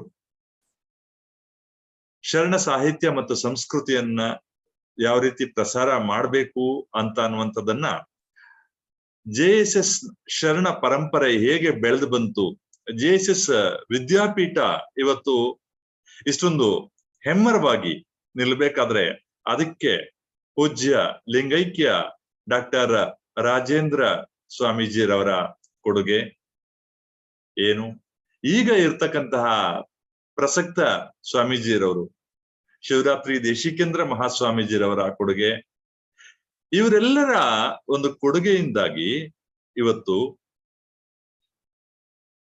ರಾಜ್ಯ, ದೇಶ ಅಷ್ಟೇ ಅಲ್ಲ ಅಂತಾರಾಷ್ಟ್ರೀಯ ಮಟ್ಟದಲ್ಲೂ ಕೂಡ JSS ಸಂಸ್ಥೆ ಇವತ್ತು ಬೆಳೆದು ಹೆಮ್ಮರವಾಗಿ ನಿಂತಿದೆ. ಇದು ಇಷ್ಟು ಬೆಳೆದಿದೆ ಅಂತ ಅಂದಾಗ ಇದಕ್ಕೂ ಶರಣ ಸಾಹಿತ್ಯ ಮತ್ತು ಪರಂಪರೆಗೂ ಲಿಂಕ್ ಅನ್ನ ನಾವು ನೋಡೋದಾದ್ರೆ, ಇವತ್ತು ನಮ್ಮ ಜೊತೆ ಈಗ ತಾನೇ ಮಾತಾಡಿದಂತಹ ನಮ್ಮ ರಕ್ಷಣಾ ಇಲಾಖೆಯ ಒಬ್ಬ ಜನಪ್ರಿಯ ಅಧಿಕಾರಿ ಅನಂತರಾಮ್ ಅರಳಿ ಸರ್ ಒಂದು ಮಾತು ಹೇಳಿದ್ರು ನಿನ್ನೆ ಅವರ ಅನುಭವವನ್ನ ಹಂಚ್ಕೊಳ್ತಾ. ಒಬ್ಬ ವಿದ್ಯಾರ್ಥಿ ಮಾರ್ಕ್ ಇಂಟರ್ವ್ಯೂ ಸಂದರ್ಭದಲ್ಲಿ ನೀಡಿದಂತಹ ಒಂದು ಪ್ರಶ್ನೆ, MBBS ಆಗಿದೆ ನಿಜ, ಆದ್ರೆ ನನಗೆ ಬದುಕನ್ನ ರೂಪಿಸ್ಲಿಕ್ಕೆ ಅವಕಾಶ ಮಾಡಿಕೊಟ್ಟದ್ದು ಭಾಷೆ ಅಂತ. ಹಾಗಾಗಿ ಈ ಭಾಷೆ ಇದೆಯಲ್ಲ, ಇದು 12ನೇ ಶತಮಾನದಲ್ಲಿ ಕೊಟ್ಟಂತಹ ನಮ್ಮ ಬಸವಾದಿ ಶಿವಶರಣರು ಜಗತ್ತಿಗೆ ಕೊಟ್ಟಂತಹ ಒಂದು ದೊಡ್ಡ ಒಂದು ಕೊಡುಗೆ, ಅದರಲ್ಲೂ ಕರ್ನಾಟಕಕ್ಕೆ ಕೊಟ್ಟಂತಹ ಒಂದು ದೊಡ್ಡ ಕೊಡುಗೆ. ಕನ್ನಡ ಭಾಷೆ ಇವತ್ತು ಬೆಳೆದು ಇಷ್ಟೊಂದು ಉಜ್ವಲವಾದಂತಹ ಒಂದು ಪರಂಪರೆಯನ್ನ ಸೃಷ್ಟಿಸಿದೆ. ಹಲವಾರು ಜನವರ್ಗಗಳಿಗೆ, ಸಮಾಜದ ವಿವಿಧ ವರ್ಗಗಳಿಗೆ ಇದು ಒಂದು ಶಕ್ತಿಯನ್ನ ತುಂಬಿದೆ ಅಂತ ಅಂದ್ರೆ ಅದು ಕನ್ನಡ ಸಾಹಿತ್ಯದ ಒಂದು ಭಾಷೆಯನ್ನ, ಕನ್ನಡ ಸಾಹಿತ್ಯವನ್ನ ಮುನ್ನೆಲೆಗೆ ತಂದಂತ ಒಂದು ವಚನಕಾರರು. ಆಡು ನುಡಿಯಾಗಿ ಇದ್ದಂತಹ ಒಂದು ಭಾಷೆಯನ್ನ ಒಂದು ಸಾಹಿತ್ಯದ ಸಿಂಹಾಸನಕ್ಕೆ ಏರಿಸುವ ಮೂಲಕ ವಚನಕಾರರು ಕನ್ನಡಕ್ಕೆ ನೀಡಿದಂತಹ ಕೊಡುಗೆ ಒಂದು ಅತ್ಯಂತ ದೊಡ್ಡದು. ಇಂತಹ ಒಂದು ಕೊಡುಗೆಯನ್ನ ಇವತ್ತಿಗೂ ಕೂಡ ಕರ್ನಾಟಕದ ಮಠಗಳು, JSS ಮಠ ಇರ್ಬೋದು, ಸಿದ್ಧಗಂಗಾ ಮಠ ಇರ್ಬೋದು, ಆದಿಚುಂಚನಗಿರಿ ಮಠ ಇರ್ಬೋದು, ಅಥವಾ ಉಡುಪಿಯ ಪೇಜಾವರ ಮಠಗಳಿರ್ಬೋದು, ಹೀಗೆ ಈ ಎಲ್ಲ ಮಠಗಳು ತನ್ನದೇ ಆದಂತಹ ಒಂದು ಕೊಡುಗೆಯನ್ನ ಅವ್ರು ನೀಡ್ತಾ ಬಂದಿವೆ. ಅದು ಉತ್ತರ ಕರ್ನಾಟಕದ ಮಠಗಳಿರ್ಬೋದು, ದಕ್ಷಿಣ ಕರ್ನಾಟಕದ ಇರ್ಬೋದು, ಎಲ್ಲವೂ ಕೂಡ ಅಂತ. ಹಾಗಾಗಿ ಈ ಶರಣ ಪರಂಪರೆಯಲ್ಲಿ ಅವರು ಮಾಡ್ತಾ ಇರ್ತಕ್ಕಂತಹ ಒಂದು ದೇಶ ವಿದೇಶಗಳಲ್ಲೂ ಅವರು ಮಾಡಿರ್ತಕ್ಕಂತಹ ಒಂದು ಸಂಸ್ಥೆಗಳ ಮೂಲಕ ಕನ್ನಡಿಗರಿಗೆ ಉದ್ಯೋಗವನ್ನ ಕೊಡುವಂಥದ್ದು, ಆ ಮೂಲಕ ಕನ್ನಡದ ಒಂದು ಸಂಸ್ಕೃತಿ ದೇಶದಲ್ಲಿ ಮತ್ತೆ ಅಂತಾರಾಷ್ಟ್ರೀಯ ಮಟ್ಟದಲ್ಲಿ ಬೆಳಿಲಿಕ್ಕೆ ಅವಕಾಶ ಮಾಡಿಕೊಟ್ಟಿರ್ತಕ್ಕಂಥದ್ದು ಅದು ನಮ್ಮ ಶರಣ ಸಾಹಿತ್ಯ ಪರಂಪರೆಯನ್ನ ಪ್ರಸಾರ ಮಾಡ್ತಕ್ಕಂತಹ ಒಂದು ಕ್ರಮ.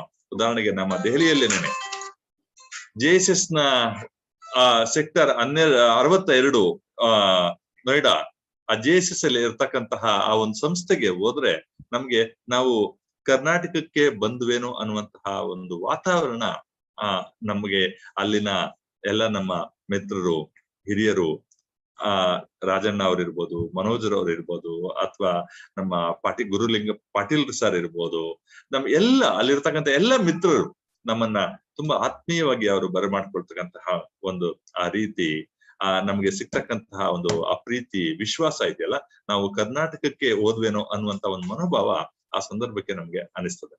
ಸೊ ಹೀಗೆ ಆ ಶರಣ ಸಾಹಿತ್ಯ ಪರಂಪರೆ ಅಂತ ಅನ್ನೋದು ಈ ಮೂಲಕ ಬೆಳೆದು ಬರುವಂತ ನಿಟ್ಟಿನಲ್ಲಿ ಅವರ ಕೊಡುಗೆ ಅತ್ಯಂತ ಅಪಾರವಾದದ್ದು. ಇಂತಹ ಒಂದು ಕೆಲಸವನ್ನ ಮಾಡ್ಲಿಕ್ಕೆ, ಈ ಶರಣ ಸಾಹಿತ್ಯವನ್ನ, ಶರಣ ಪರಂಪರೆಯನ್ನ, ಸಂಸ್ಕೃತಿಯನ್ನ ನಾವು ಮುಂದೆ ತೆಗೆದುಕೊಂಡು ಹೋಗ್ಲಿಕ್ಕೆ, ಜನ ಮನಕ್ಕೆ ಮುಟ್ಟಿಸ್ಲಿಕ್ಕೆ, ಮುಂದಿನ ಜನಾಂಗಕ್ಕೆ ನಾವು ಮುಟ್ಟಿಸ್ಲಿಕ್ಕೆ ನಾವು ನಮ್ಮ ಒಂದು ಶರಣ ಸಾಹಿತ್ಯದ ವಿವಿಧ ಘಟಕಗಳು ರಾಜ್ಯದಾದ್ಯಂತ, ಹಾಗೆಯೇ ದೇಶದಾದ್ಯಂತ ಬೇರೆ ಬೇರೆ ರಾಜ್ಯಗಳಲ್ಲೂ ಕೂಡ ಇವೆ. ಈ ಘಟಕಗಳು ಕೆಲಸ ಮಾಡ್ತವೆ. ಅದರಲ್ಲೂ ನಮ್ಮ ಗುರು ಚನ್ನಬಸಪ್ಪ ಅಪ್ಪಾಜಿರವರು ಆರಂಭದಲ್ಲಿ ಒಂದು ಮಾತನ್ನ ಹೇಳಿದ್ರು, ದೆಹಲಿಯಲ್ಲಿ ಶರಣ ಸಾಹಿತ್ಯದ ರಥವನ್ನ ಎಳೆಯುತ್ತಿರ್ತಕ್ಕಂತಹ ಆ ಒಂದು ಜವಾಬ್ದಾರಿಯನ್ನ ಚಂದ್ರಶೇಖರ್ ಅವರು ಮಾಡ್ತಾ ಇದ್ದಾರೆ ಅಂತ. ಅದಕ್ಕೆ ನಿಮ್ಮ ಮಾತುಗಳಿಗೆ ನಾನು ತುಂಬಾ ಆಭಾರಿಯಾಗಿದ್ದೇನೆ. ಅದ್ರ ಜೊತೆಗೆ ನಾನು ಇನ್ನೂ ಒಂದು ಹೇಳ್ತಾ ಇದ್ದೇನೆ, ಈ ಒಂದು ಶರಣ ಸಾಹಿತ್ಯ ಪರಿಷತ್ತಿನ ದೆಹಲಿ ಘಟಕದ ಜವಾಬ್ದಾರಿಯನ್ನ, ಈ ಒಂದು ರಥದ ಜವಾಬ್ದಾರಿಯನ್ನ ನಾನೊಬ್ನೇ ಎಳಿತಾ ಇಲ್ಲ, ನನ್ನ ಜೊತೆಗೆ ನಮ್ಮ ಎಲ್ಲ ಪದಾಧಿಕಾರಿ ಮಿತ್ರರು ಕೂಡ ತುಂಬಾ ಹೆಗಲು ಕೊಟ್ಟು ಪ್ರತಿ ಹಂತದಲ್ಲೂ ಕೂಡ ಅವರ ಒಂದು ಸಮಯ, ತನು ಮನ ಧನ ಎಲ್ಲದರ ಒಂದು ಅರ್ಪಣೆಯನ್ನ ಮಾಡಿ ನಮ್ಮ ಜೊತೆಗೆ ನಿಂತು ಈ ಒಂದು ಕೆಲಸವನ್ನ ಮಾಡ್ತಾ ಇದ್ದಾರೆ. ಅವರೆಲ್ಲರಿಗೂ ಕೂಡ ನಿಮ್ಮ ಆ ಒಂದು ಮಾತುಗಳು ಸಲ್ಲಬೇಕು ಅಂತ ಹೇಳಿ ನಾನು ಈ ಸಂದರ್ಭದಲ್ಲಿ ಹೇಳಲಿಕ್ಕೆ ಇಷ್ಟಪಡ್ತೇನೆ. ಹಾಗೆ ಈ ಒಂದು ಕಾರ್ಯಕ್ರಮದ ಜೊತೆಗೆ ಮಾತಾಡ್ತಾ ನೀವು ಇನ್ನೊಂದು ಮಾತನ್ನ ನಮ್ಮ ಅಪ್ಪಾಜಿಯವರು ಹೇಳಿದ್ರು, ನಮ್ಮಂತೆ ನಮ್ಮ ಹಳ್ಳಿಗಳು ಕೂಡ ಬೆಳೆಯಬೇಕು ಅಂತ. ಇವತ್ತು ಮುಖ್ಯವಾಗಿ ನಾವು ದೆಹಲಿಯಲ್ಲಿರೋ ಇದನ್ನ ಕಲ್ತ್ಕೋಬೇಕಾಗಿತ್ತು. ನಾವು ದೆಹಲಿಯಲ್ಲಿ ರಾಷ್ಟ್ರ ರಾಜಧಾನಿ ಇದ್ದೀವಿ, ನಾವು ನಮ್ಮ ಹಳ್ಳಿಗಳ ಜೊತೆಯಿಂದ ಸಂಬಂಧವನ್ನ ನಾವು ಬಿಟ್ರೆ ಎಲ್ಲೋ ಒಂದು ಕರಳು ಬಳ್ಳಿಯ ಸಂಬಂಧವನ್ನ ಕಟ್ಕೊಂಡಂಗೆ ಆಗ್ಬಿಡ್ತದೆ. ಹಾಗಾಗಿ ಆ ಕರಳು ಬಳ್ಳಿಯ ಸಂಬಂಧವನ್ನು ಉಳಿಸ್ಕೋಬೇಕು ಅಂದ್ರೆ ನಮ್ಮ ಹಳ್ಳಿಗಳಿಗೆ ಕನಿಷ್ಠ ಪಕ್ಷ ವರ್ಷಕ್ಕೊಮ್ಮೆ ಆದ್ರೂ ಹೋಗುವಂಥದ್ದು. ಹೆಚ್ಚಿನ ಜನಕ್ಕೆ ರಜಾ ಇಲ್ಲದೆ ಇರ್ಬೋದು, ಬೇರೆ ಬೇರೆ ಕಷ್ಟಗಳಿರ್ಬೋದು, ಕಾರಣ ಇರ್ಬೋದು, ಕೆಲವರು ತಿಂಗಳಿಗೂ ಹೋಗ್ಬಹುದು. ಆದ್ರೆ ಹೋಗ್ಲಿಕ್ಕೆ ಆಗದೆ ಇರ್ತಕ್ಕಂಥವ್ರು ವರ್ಷಕ್ಕೊಮ್ಮೆ ಆದ್ರೂ ಹಳ್ಳಿಗಳಿಗೆ ಹೋಗಿ ಅಲ್ಲಿ ನಾವು ಓದಂತ ಶಾಲೆ, ನಾವು ಓದಂತ ನಮ್ಮ ಜೊತೆಯ ಆ ಮಿತ್ರರು, ಆ ಗುರುಗಳು ಸಿಕ್ಕಿದ್ರೆ ಎಲ್ಲರ ಜೊತೆ ಆ ಒಂದು ಅವಿನಾಭಾವ ಒಂದು ಸಂಬಂಧವನ್ನ ನಾವ್ ಏನ್ ಬೆಳೆಸ್ಕೊಂಡಿದೀವಿ ಅದನ್ನ ಮುಂದುವರ್ಸ್ಕೊಂಡು ಹೋಗುವಂತಹ ಒಂದು ಕೆಲಸ ಆಗ್ಬೇಕು. ಇದಕ್ಕೆ ಪ್ರೇರಕ ಶಕ್ತಿ ನಮ್ಗೆ ಈಗ ಗುರುಚಾರ್ ಅವರು. ಆ ಗುರುಚಾರ್ ಅವರಿಗೆ ಈ ಕಾರಣಕ್ಕೋಸ್ಕರನೇ ಇವತ್ತು ಶ್ರೀ ರಾಮಕೃಷ್ಣ ಹೆಗಡೆ ಒಂದು ಮುತ್ಸದ್ದಿ ಮಾಜಿ ಮುಖ್ಯಮಂತ್ರಿಗಳು ಅವರ ಹೆಸರಿನಲ್ಲಿ ಒಂದು ಪ್ರಶಸ್ತಿ ಇವತ್ತು ಅವರು ಪುರಸ್ಕೃತರಾಗಿದ್ದಾರೆ ಅಂತಂದ್ರೆ ಇದು ನಮ್ಮೆಲ್ಲರಿಗೂ ಕೂಡ ಹೆಮ್ಮೆಯ ವಿಷಯ. ಹೀಗಾಗಿ ಇಂತಹ ಒಂದು ವಿಚಾರಗಳನ್ನ ಹೇಳ್ತಾ ಇನ್ನೊಂದು ವಿಚಾರವನ್ನು ನಮ್ಮ ಅನಂತರಾಮ್ ಹರಳಿ ಸರ್ ಅವರು ಹೇಳಿದ್ರು, ಈ ವಚನಗಳು ಎಲ್ಲ ಕಾಲಕ್ಕೂ ಬೇಕು, ಮುಖ್ಯವಾಗಿ ಅತ್ಯಂತ ಹೆಚ್ಚು ನಮ್ಮ ಮಕ್ಕಳಿಗೆ ಇದು ತಲುಪಬೇಕು ಅಂತ. ಹಾಗಾಗಿ ಇದು ಆಗ್ಬೇಕಾಗಿರ್ತಕ್ಕಂತಹ ಒಂದು ಕೆಲಸ.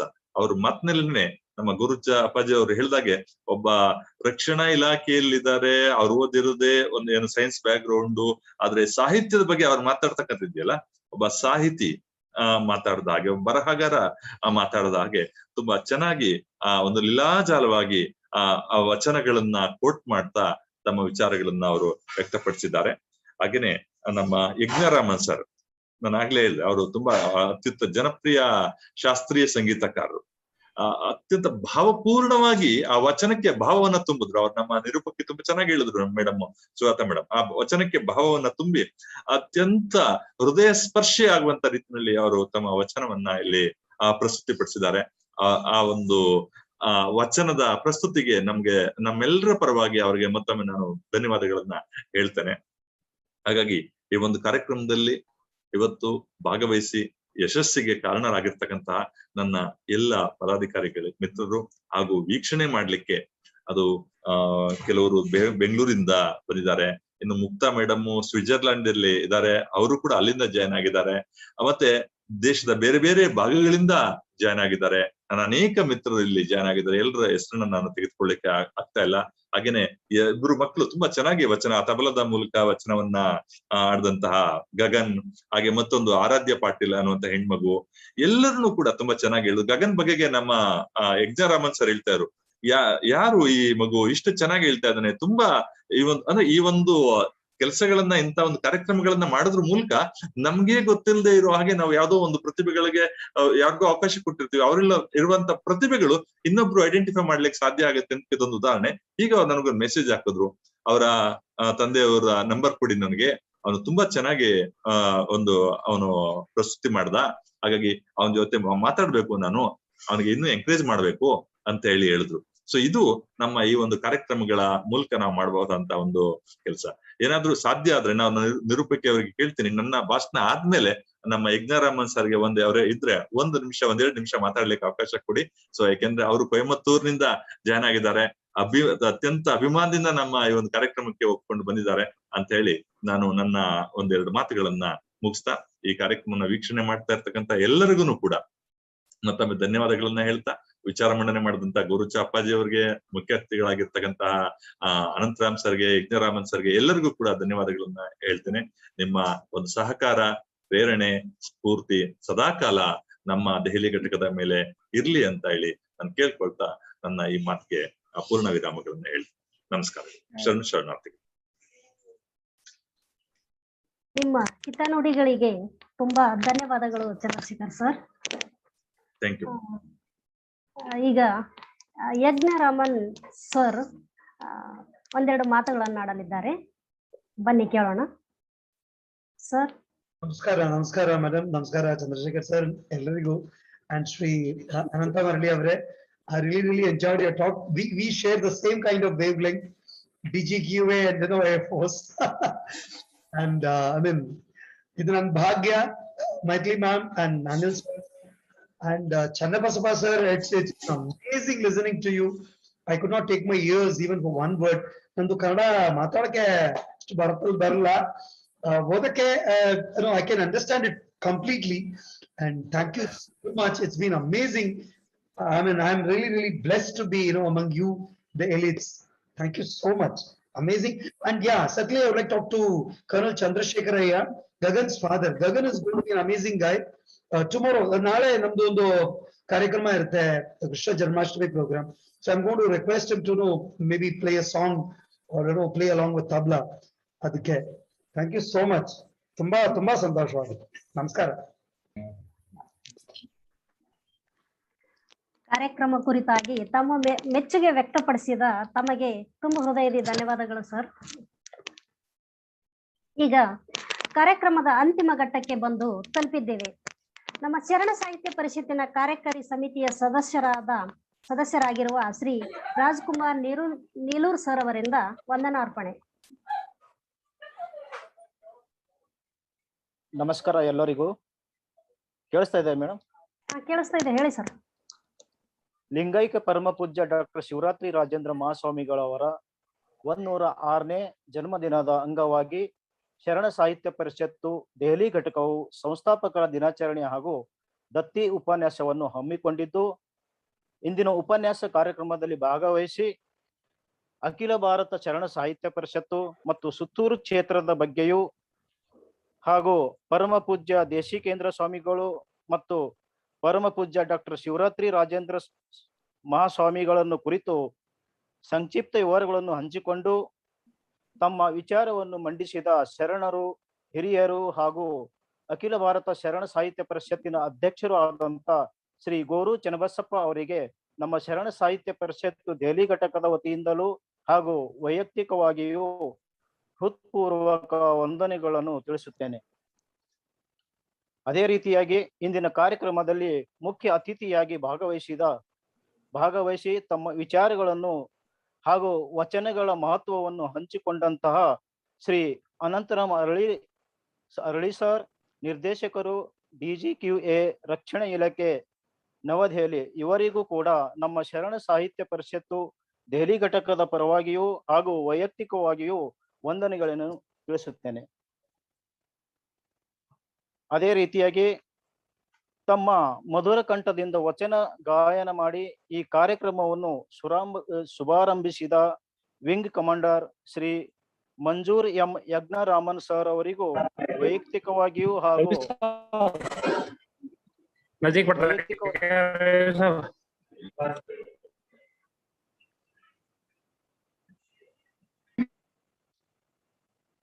ತಮ್ಮ ಮಧುರ ಕಂಠದಿಂದ ವಚನ ಗಾಯನ ಮಾಡಿ ಈ ಕಾರ್ಯಕ್ರಮವನ್ನು ಶುಭಾರಂಭಿಸಿದ wing commander Shri Manzoor M Yagnaraman sir ಅವರಿಗೂ ವೈಯಕ್ತಿಕವಾಗಿಯೂ ಹಾಗೂ ನಮ್ಮ ಶರಣ ಸಾಹಿತ್ಯ ಪರಿಷತ್ತು ದೆಹಲಿ ಘಟಕದ ವತಿಯಿಂದಲೂ ಧನ್ಯವಾದಗಳನ್ನು ತಿಳಿಸುತ್ತೇನೆ.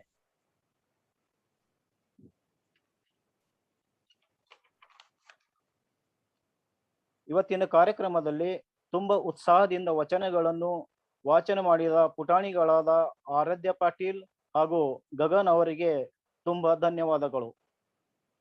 ಅದೇ ರೀತಿಯಾಗಿ ಇವತ್ತಿನ ಕಾರ್ಯಕ್ರಮದ ಅಧ್ಯಕ್ಷತೆ ವಹಿಸಿಕೊಂಡು ಅಧ್ಯಕ್ಷ ಭಾಷಣ ಮಾಡಿ ವಚನಗಳ ಮಹತ್ವದ ಬಗ್ಗೆ ಹಾಗೂ ವಚನಕಾರರ ಮಹತ್ವದ ಬಗ್ಗೆ ನಮ್ಮ ಶರಣ ಸಾಹಿತ್ಯ ಪರಿಷತ್ತು ದೆಹಲಿ ಘಟಕದ ಅಧ್ಯಕ್ಷರಾದ ಶ್ರೀ NP ಚಂದ್ರಶೇಖರ್ ಸರ್ ಅವರಿಗೆ ತುಂಬು ಹೃದಯದ ಧನ್ಯವಾದಗಳು. ಅದೇ ರೀತಿಯಾಗಿ ಇವತ್ತಿನ ಉಪನ್ಯಾಸ ಕಾರ್ಯಕ್ರಮದ ದತ್ತಿದಾನಿಗಳಾದ ಶ್ರೀ GS ಮಲ್ಲಿಕಾರ್ಜುನ್ ಸ್ವಾಮಿಗಳು ಬೆಂಗಳೂರು, ಇವರಿಗೂ ಕೂಡ ನಮ್ಮ ಶರಣ ಸಾಹಿತ್ಯ ಪರಿಷತ್ತಿನ ಪರವಾಗಿಯೂ ಹಾಗೂ ವೈಯಕ್ತಿಕವಾಗಿಯೂ ವಂದನೆಗಳನ್ನು ತಿಳಿಸುತ್ತೇನೆ. ಇವತ್ತಿನ ಕಾರ್ಯಕ್ರಮವನ್ನು ತುಂಬಾ ಅಚ್ಚುಕಟ್ಟಾಗಿ ನಿರೂಪಣೆ ಮಾಡಿದ ಶ್ರೀಮತಿ ಸುಜಾತ ಎಸ್ ನಿಂಬಾಳ್ ಅವರಿಗೂ ಹಾಗೂ ಈ ಕಾರ್ಯಕ್ರಮದಲ್ಲಿ ಭಾಗವಹಿಸಿದ ಎಲ್ಲರನ್ನು ಸ್ವಾಗತಿಸಿದ ಶ್ರೀ ಪ್ರಭು ಪಾಟೀಲ್ ಅವರಿಗೂ ಧನ್ಯವಾದಗಳನ್ನು ತಿಳಿಸುತ್ತೇನೆ. ಇವತ್ತಿನ ಕಾರ್ಯಕ್ರಮದಲ್ಲಿ ಭಾಗವಹಿಸಿದ ಅತಿಥಿಗಳ ಪರಿಚಯ ಮಾಡಿದ ನಮ್ಮ ಶರಣ ಸಾಹಿತ್ಯ ಪರಿಷತ್ತಿನ ಮಹಿಳಾ ಕದಳಿ ವೇದಿಕೆಯ ಸದಸ್ಯರುಗಳಾದ ಶ್ರೀಮತಿ ಜಯಶ್ರೀ ಬಸವರಾಜ್, ಶ್ರೀಮತಿ ಮೈಥಿಲಿ ಅತ್ತವಾರ್ ಹಾಗೂ ನಮ್ಮ ಶರಣ ಸಾಹಿತ್ಯ ಪರಿಷತ್ತಿನ ಕಾರ್ಯದರ್ಶಿಗಳಾದ ಶ್ರೀ KS ಮೂರ್ತಿ ಸರ್ ಅವರಿಗೂ ತುಂಬು ಹೃದಯದ ಧನ್ಯವಾದಗಳು. ಇವತ್ತಿನ ಕಾರ್ಯಕ್ರಮವನ್ನು ಸಂಯೋಜನೆ ಮಾಡಿದ ನಮ್ಮ ಪರಿಷತ್ತಿನ ಸದಸ್ಯರಾದ ಶ್ರೀ ಪ್ರಭಾಕರ್ ಮಡ್ಡಿತೋಟ ಅವರಿಗೂ ಧನ್ಯವಾದಗಳು. ಇವತ್ತಿನ ಕಾರ್ಯಕ್ರಮದಲ್ಲಿ ಕೇಳಿಸ್ತಾ ಇದೆ ಮ್ಯಾಮ್? ಹೇಳಿ ಸರ್. ಇವತ್ತಿನ ಕಾರ್ಯಕ್ರಮದಲ್ಲಿ ದೆಹಲಿ, NCR, ಭಿವಾಡಿ ಹಾಗೂ ದೇಶ ವಿದೇಶಗಳಿಂದ ಆನ್ಲೈನ್ ಮುಖಾಂತರ ಭಾಗವಹಿಸಿ ಕಾರ್ಯಕ್ರಮವನ್ನು ಹಾಗೂ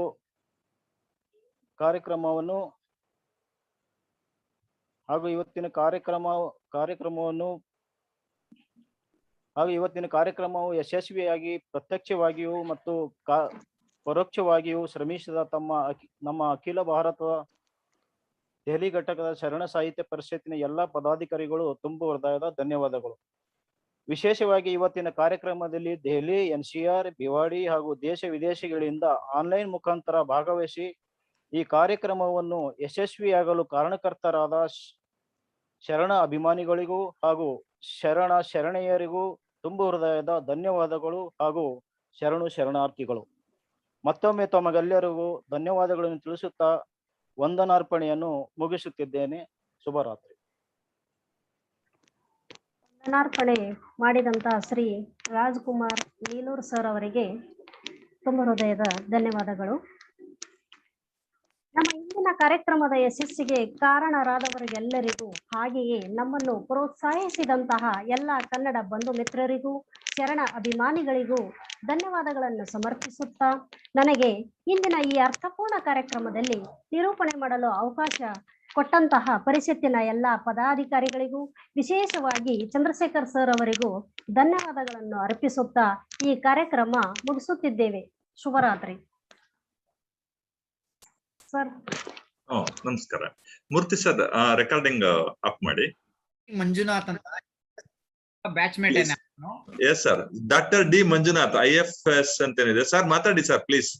ತುಂಬಾ ಸಂತೋಷ ಆಯ್ತು ಸರ್. ಹೇಳಿ ಸರ್, ಮಾತಾಡಿ. ನಮಸ್ಕಾರ. ಅರಳಿ ಅವರು ಲಿಂಕ್ ಕಳಿಸ್ಕೊಟ್ಟಾಗ ನಾನು ತಕ್ಷಣ ಒಪ್ಕೊಂಡು ಅದಕ್ಕೆ ಜಾಯ್ನ್ ಆಗಿದ್ದೇನೆ. ನಾನು ಜಸ್ಟಿಸ್ ಅಲ್ಲಿ ಟ್ರೈನಿಂಗ್ ತಗೊಂಡೆ. ನಾನು ಎಂಟ್ರಿ ಕೋಚಿಂಗ್ ಮಾಡಿ ನಾನು, ಅರಳಿ ಅವರು ಮತ್ತೆ ಇನ್ನೊಬ್ರು ರಾಜು ಮೊಗವೀರ ಅಂತ ನಾವು ಎಂಟ್ರಿ ಹೋದ್ವಿ. ಅಲ್ಲಿ ಕೋಚಿಂಗ್ ತಗೊಂಡು ಡೆಲ್ಲಿಗೆ ಬಂದ್ವಿ. ನಾವು 3 ಜನನು ಸೆಲೆಕ್ಷನ್ ಆಗಿದ್ವಿ ನಾವು.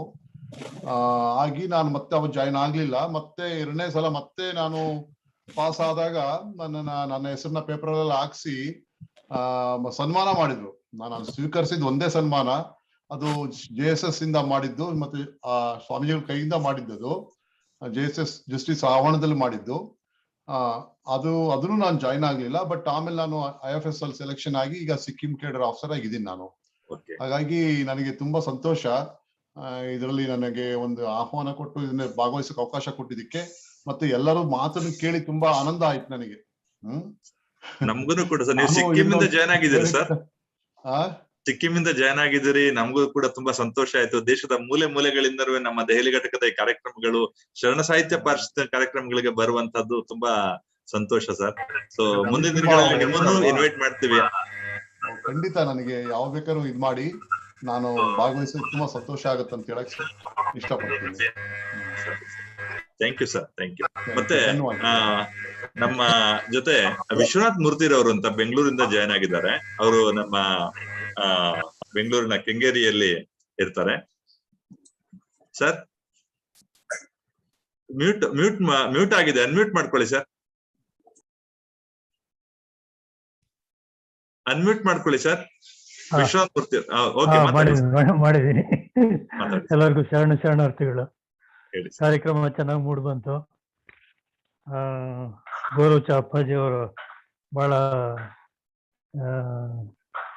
ಈ ಅಖಿಲ ಭಾರತ ಶರಣ ಸಾಹಿತ್ಯ ಪರಿಷತ್ತನ್ನ ಸ್ಥಾಪನೆ ಆಗಿದ್ದ ಇದನ್ನ ಸಂದರ್ಭ ಇಟ್ಕೊಂಡು ಇವತ್ತು ಮಾಡಿದ್ದು. ಅವರ JSS ಇವರು ಶಿವರಾತ್ರಿ ರಾಜೇಂದ್ರ ಮಹಾಸ್ವಾಮಿಗಳ ಶ್ರಮ ಏನಿದೆ ಅದನ್ನೆಲ್ಲ ಹೇಳಿದಿರಲ್ಲ, ಅದು ಬಹಳ ಚೆನ್ನಾಗಿ ಬಂತು. ಎಷ್ಟೋ ವಿಷಯಗಳು ನಮ್ಗೆ ಗೊತ್ತಿರ್ಲಿಲ್ಲ. ಮತ್ತೆ ಒಂದು ಇದನ್ನು ಹೇಳಿದ್ದಾರೆ, ರೆಕಾರ್ಡ್ ಆಗಿದೆ, ಅದನ್ನು ಕೂಡ ನಾವು ಓದ್ಬೇಕಾಗಿದೆ. ಸುತ್ತೂರು ಸುರದೇನು ಅಂತ ಒಂದು ಗ್ರಂಥನ, ಅದರಲ್ಲೆಲ್ಲ ರೆಕಾರ್ಡ್ ಆಗಿದೆ ಅಂತ ಹೇಳ್ತಾರೆ. ನಾವು ಅದನ್ನ ಓದ್ಬೇಕಾಗಿದೆ, ಓದಿ ಇದ್ ಮಾಡೋಣ. ಮತ್ತೆ ಈ ಅಖಿಲ ಭಾರತ ಶರಣ ಸಾಹಿತ್ಯ ಪರಿಷತ್ತಿನ ಮುಖ್ಯ ಉದ್ದೇಶ ವಚನಗಳು, ಶರಣರ ವಚನಗಳನ್ನ ಅನುಷ್ಠಾನಕ್ಕೆ ತರುವಂತ. ಮುಖ್ಯವಾಗಿ ಅದರಲ್ಲಿ ಏನ್ ಹೇಳ್ತಾರೆ ಅಂದ್ರೆ, ದೇಹವೇ ದೇಗುಲ ಅಂತ ಹೇಳ್ತಾರೆ ಬಸವಣ್ಣವರು. ಅದರಲ್ಲಿ ಅವರ ಉದ್ದೇಶ ಏನು ಅಂತಂದ್ರೆ, ಮೂರ್ತಿ ಪೂಜೆ ನಿಷೇಧ. ನಮ್ಮ ಆತ್ಮದಲ್ಲಿ ಇರತಕ್ಕಂಥ ಪರಮಾತ್ಮ ಅದನ್ನ ಇಷ್ಟಲಿಂಗ ಅಂತ ಇಟ್ಕೊಂಡು ಇಷ್ಟಲಿಂಗ ಪೂಜೆಗೆ ಮಹತ್ವ ಕೊಟ್ಟಿದ್ದಾರೆ. ಆಮೇಲೆ ಇದಕ್ಕೆ ದೇವರಿಗೆ ಮತ್ತೆ ನನ್ನ ಆತ್ಮಕ್ಕೆ ನಡುವೆ ಒಬ್ಬ ಪೂಜಾರಿ ಅವಶ್ಯಕತೆ ಇರಬಾರ್ದು ಅಂತ ಅಂದ್ಬಿಟ್ಟು ಕೂಡ ಹೇಳ್ತಾರೆ. ಇದರಲ್ಲಿ ನಾನು ಚಂದ್ರಶೇಖರ್ ಅವ್ರಿಗೆ ಹಿಂದೆ ಮಾತಾಡ್ತಾ ಹೇಳಿದ್ದೆ, ಪುತಿ ನರಸಿಂಹಾಚಾರ್ಯ ಅವ್ರು ಹೇಳ್ತಾರೆ, ದೇವರು ಒಂದು ಬೊಂಬೆ,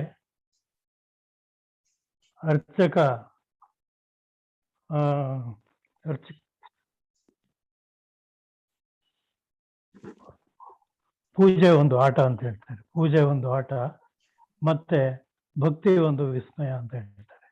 ಇದರಲ್ಲಿ ಭಕ್ತಿಗೆ ಪ್ರಾಧಾನ್ಯತೆ ಇದೆ ಹೊರತು ತನ್ನ ಆತ್ಮದ ಲಿಂಗಕ್ಕೆ ಪೂಜೆ ಮಾಡೋದಕ್ಕೆ ಮಧ್ಯೆ ಇನ್ನೊಬ್ಬರದು ಅವಶ್ಯಕತೆ ಬೇಕಾಗಿಲ್ಲ.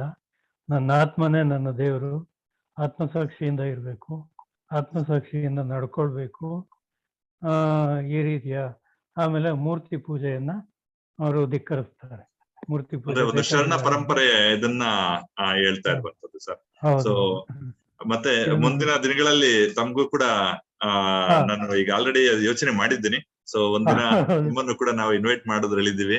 ಸೊ ಹಾಗೇನೆ ನಾನು ಮತ್ತೆ ಇನ್ನೊಬ್ರನ್ನ ನಾನು ರಿಕ್ವೆಸ್ಟ್ ಮಾಡ್ತಾ ಇದ್ದೀನಿ, ನಮ್ಮ ಜೊತೆ ಸಮಯ ಇದೆ ಅಂತಂದ್ರೆ ಇನ್ನೊಂದಿಬ್ರು ಯಾರು ನಮ್ಮ BP ಡಾಕ್ಟರ್ ಹೇಮಾನಂದ್ ಸರ್ ಇದ್ದಾರೆ. ನಮ್ಮ ದೆಹಲಿನಲ್ಲಿ ಮಿನಿಸ್ಟ್ರಿ ಆಫ್ ಹೋಮ್ ಅಫೇರ್ಸ್ ಅಲ್ಲಿ ಅಡಿಷನಲ್ ಸೆಕ್ರೆಟರಿ ಆಗಿದ್ದಾರೆ ಅಂತ. Sir BP Hemanand sir, doctor Hemanand sir, I think sir unmute ಮಾಡಿ ಸರ್, ಅನ್ಮ್ಯೂಟ್ ಮಾಡಿ, ವಿಡಿಯೋ ಆನ್ ಮಾಡಿ ಸರ್, ವಿಡಿಯೋ ಆನ್ ಮಾಡಿ.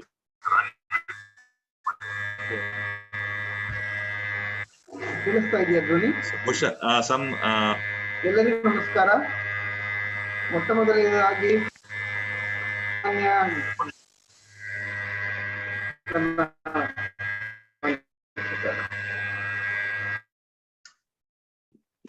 ಸ್ವಲ್ಪ ಟೆಕ್ನಿಕಲ್ ಪ್ರಾಬ್ಲಮ್ ಇರ್ಬೋದು ಸರ್, ಹಾಗಾಗಿ ನಾವು ಬೇರೆಯವ್ರಿಗೆ ಮಾತಾಡೋಣ. ಹೇಮಂತ್ ಸರ್, ಆಮೇಲೆ ನಿಮ್ಮನ್ನ ಮತ್ತೆ ಕರಿತೀವಿ ಸರ್, ಸರಿ ಮಾಡ್ಕೊಳ್ಳಿ. ಡಾಕ್ಟರ್ ವಿಶ್ವನಾಥ್ ಸರ್,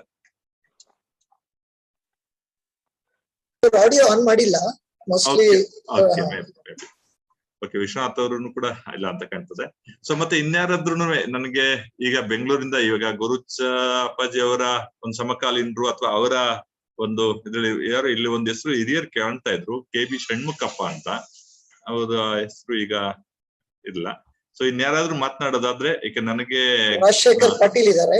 ರಾಜಶೇಖರ್ ಪಾಟೀಲ್ರು ನಮ್ಮ ಗುಡ್ಗಾವ್ನ ಮಿತ್ರ ರಾಜಶೇಖರ್ ಪಾಟೀಲ್ರು ಮಾತಾಡಿ. ರಾಜಶೇಖರ್,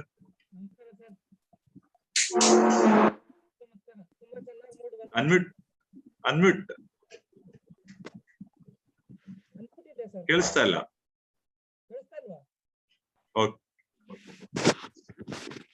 ಹಲೋ, ಮಾತಾಡಿ. ನಮಸ್ಕಾರ ಸರ್, ಎಲ್ಲರಿಗೂ ನಮಸ್ಕಾರ. ನಮಸ್ಕಾರ. ಪ್ರೋಗ್ರಾಮ್ ಚೆನ್ನಾಗಿ ಮೂಡ್ ಬಂತು sir. Thank you Rajashekar, thank you.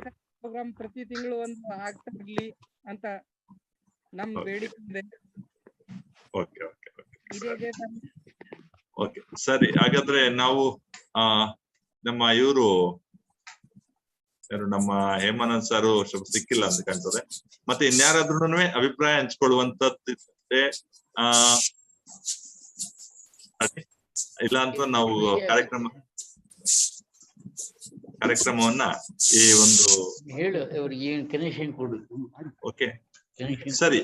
So ನಮಸ್ಕಾರ ಚಂದ್ರಶೇಖರ್ ಸರ್. ಓಕೆ ಸರ್, ನಾನ್ ಚಿಕ್ಕರಿಯಪ್ಪ, ಬೆಂಗಳೂರು. ಸರ್ ಹೇಳಿ ಸರ್, ಮಾತಾಡಿದ್ವಲ್ಲ ಸರ್, ಹೇಳಿ. ಪರಿಷತ್ತಿನ ಪ್ರಧಾನ ಕಾರ್ಯದರ್ಶಿಯಾಗಿ 17 ವರ್ಷ ನಾನು ಪರಿಷತ್ನಲ್ಲಿದ್ದೆ. ಹೇಳಿ ಸರ್. ಆಮೇಲೆ ನನ್ನ ವಯಸ್ಸಿನ ಒಂದು ಇದರಿಂದಾಗಿ ಅದಕ್ಕೆ ಹೆಚ್ಚಿಗೆ ತೊಡಸ್ಕೊಂಡು ಕೆಲಸ ಮಾಡಕ್ ಆಗ್ತಾ ಇಲ್ಲ. ಹಾಗಾಗಿ ಇವತ್ತಿನ ಕಾರ್ಯಕ್ರಮ ಎಷ್ಟು ಚೆನ್ನಾಗಿ ಮೂಡಿ ಬಂತು ಅಂತಂದ್ರೆ, ನಿಜವಾಗೂ ಕೂಡ ಗೌರೂಚ ಅವರ ಇದನ್ನ ಬೇಕಾದಷ್ಟು ನಾನು ಕೇಳಿದೀನಿ. ಇವತ್ತಿನ ಅವರ ಇದಿತ್ತಲ್ಲ, ಅದಂತೂ ಚಿಂತನೆಗೆ ಮೀರಿದ್ದದು. ನಿಜವಾಗೂ ಕೂಡ ಅಷ್ಟು ಖುಷಿ ಆಯ್ತು. ನಿಮ್ಮ ಮಾತಂತೂ ಕೂಡ ನನಗೆ ಬಹಳ ಹಿಡಿಸ್ತು. ಎಲ್ಲರೂ ಕೂಡ ಇದರಲ್ಲಿ ಎಂತೆಂಥ ಪುಣ್ಯಾತ್ಮರಲ್ಲಿ ಭಾಗವಹಿಸಿದ್ದಾರೆ. ಅವರಿಗೆಲ್ಲರಿಗೂ ಕೂಡ ನನ್ನ ಕೃತಜ್ಞತೆಗಳು ಹಾಗೂ ನನ್ನ ಅಭಿನಂದನೆಗಳು ಕೂಡ ಅವರಿಗೆ ತಿಳಿಸಿ, ನಿಮಗಂತೂ ನನ್ನ ಮೆಚ್ಚುಗೆ ಮತ್ತು ಕೃತಜ್ಞತೆ. ಇಂತಹ ಕಾರ್ಯಕ್ರಮವನ್ನ ರೂಪಿಸಿದ್ದಕ್ಕೆ ಧನ್ಯವಾದಗಳು. Thank you sir, thank you. ಮತ್ತೆ ಇನ್ನೊಬ್ರು ನಮ್ಗೆ ಅಷ್ಟು ನಾಗಪ್ಪ ಎಸ್ ಅಂತ ಅನ್ಬಿಟ್ಟು ಸರ್, ಏನಾರ ಮಾತಾಡ್ತೀರಾ ನೀವು? ನಿಮ್ ಪರಿಚಯ ಹೇಳಿ, ಗೊತ್ತಿಲ್ಲ.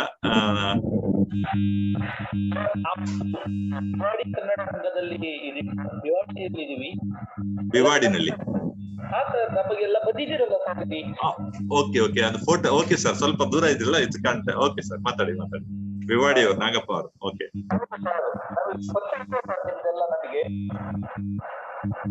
Thank you. ನಾವು ಇವತ್ತು ಈ ಶರಣ ಸಾಹಿತ್ಯ ಪರಿಷತ್ತಿನ ಕಾರ್ಯಕ್ರಮ ತುಂಬಾ ಚೆನ್ನಾಗಿ ಮೂಡಿ ಬಂತು ಸರ್. ಇದೇ ತರ ಪ್ರೋಗ್ರಾಮ್ ನಡೀತಾ ನಮ್ಮಲ್ಲಿ ರಿಕ್ವೆಸ್ಟ್ ಮಾಡ್ಕೊಳ್ತಾ ಇದ್ದೀನಿ. ಥ್ಯಾಂಕ್ ಯು ಸರ್, ಧನ್ಯವಾದಗಳು. ಮತ್ತೆ ಸರ್ ವಿಶ್ವನಾಥ್ ಸರ್ ಬಂದ್ರಾ?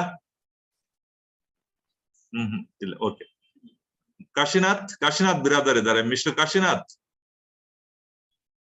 ಕಾಶಿನಾಥ್ ಹೇಳಿ, ವಿಡಿಯೋ ಆನ್ ಮಾಡಿ. ಓಕೆ, ಅವತ್ತು ಸಿಗ್ತಾ ಇಲ್ಲ ಸರ್. ಹೇಮಂತ್ ಸರ್ ಓಕೆನಾ? ನೀವು ರೆಡಿ ಆದ್ರಾ? ಸರಿ ಹೋಯ್ತಾ? ನಿಮ್ದು ಕ್ಲಾರಿಟಿ ಬಂತಾ ಇದೆ ಈಗ? ಅನ್ಮ್ಯೂಟ್ ಮಾಡ್ಕೊಳ್ಳಿ ಸರ್.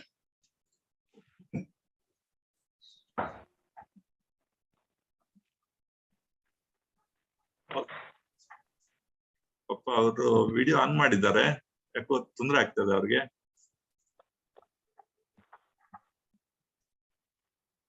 ಓಕೆ,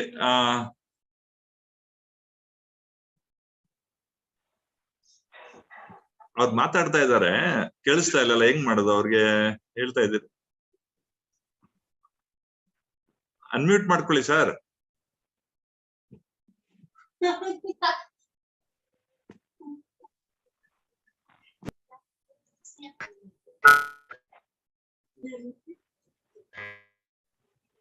ಇಲ್ಲ, ನೋ.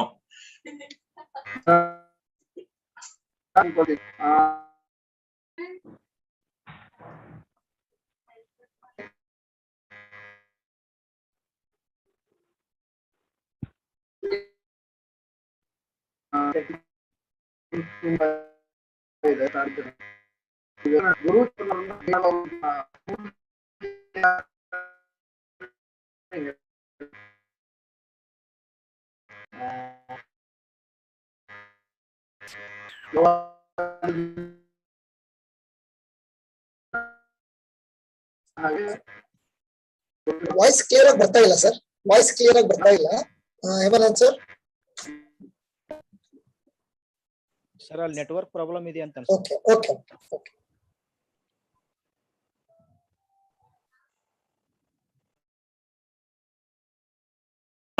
ಮುಖ್ಯವಾಗಿ ನಿರೂಪಣೆ ಮಾಡಿದಂತ ನಮ್ಮ ಸುಜಾತ ಮೇಡಮ್, ಪರಿಚಯ ಮಾಡಿಕೊಟ್ಟಂತಹ ಜಯಶ್ರೀ ಮೇಡಮ್, ಮೈಥಿಲಿ ಮೇಡಮ್, ಸ್ವಾಗತಿಸಿದಂತ ನಮ್ಮ ಪ್ರಭು ಪಾಟೀಲ್ರು, ನಮ್ಮ ನೀಲೂರೆ ಅವರು, ವಂದಿಸಿದಂತವ್ರು ಎಲ್ಲರಿಗೂ ಕೂಡ ನಮ್ಮ ಎಲ್ಲ ಪದಾಧಿಕಾರಿಗಳು ಮತ್ತೆ ಕಾರ್ಯಕ್ರಮ ಸಂಯೋಜನೆ ಮಡ್ಡಿ ತೊಟ್ರವರು, ಯಲ್ಲಾಲಿಂಗ್ ಈಗ ಈ ಎಲ್ಲಾ ಕಾರ್ಯಕ್ರಮದ ರಿಪೋರ್ಟ್ ಅನ್ನ ಮಾಡ್ಲಿಕ್ಕೆ ತಯಾರಿ ನಡೆಸ್ತಾ ಇದ್ದಾರೆ, ಯಲ್ಲಾಲಿಂಗ್ ಕೊಪ್ಪದ್. ಸೊ ಎಲ್ಲರಿಗೂ ಕೂಡ ನಮ್ಮ ಟ್ರೆಜರರ್ ಇದ್ದಾರೆ ಶಿವಪ್ಪ ಅವರು, ಮುಖ್ಯವಾಗಿ ಈ ಕಾರ್ಯಕ್ರಮದ ಹೋಸ್ಟ್ ಮಾಡಿ ಲಿಂಕ್ ಕ್ರಿಯೇಟ್ ಮಾಡಿದಂತ ನಮ್ಮ ಜನರಲ್ ಸೆಕ್ರೆಟರಿ ಅವರು ಡಾಕ್ಟರ್ ಗುರುರಾಜ್ ಸಂಗುಂದಿ ಮಟ್ಟಿದ್ದಾರೆ. ಸೊ ಯಾರನ್ನ ಬಿಡ್ತಾ ಇದ್ದೀನೋ ಏನೋ ಬಿಟ್ಟವ್ರೆ ಬೇಜಾರ್ ಮಾಡ್ಕೋಬೇಡಿ. ಸೊ ಹಾಗಾಗಿ ಎಲ್ರಿಗೂ ಕೂಡ ನಾನು ತುಂಬಾ ತುಂಬಾ ಧನ್ಯವಾದಗಳನ್ನ ಹೇಳ್ತಾ ಈ ಕಾರ್ಯಕ್ರಮವನ್ನ ಇಲ್ಲಿಗೆ ನಾವು ಮುಗಿಸ್ತಾ ಇದ್ದೇವೆ. ಧನ್ಯವಾದಗಳು. Thank you.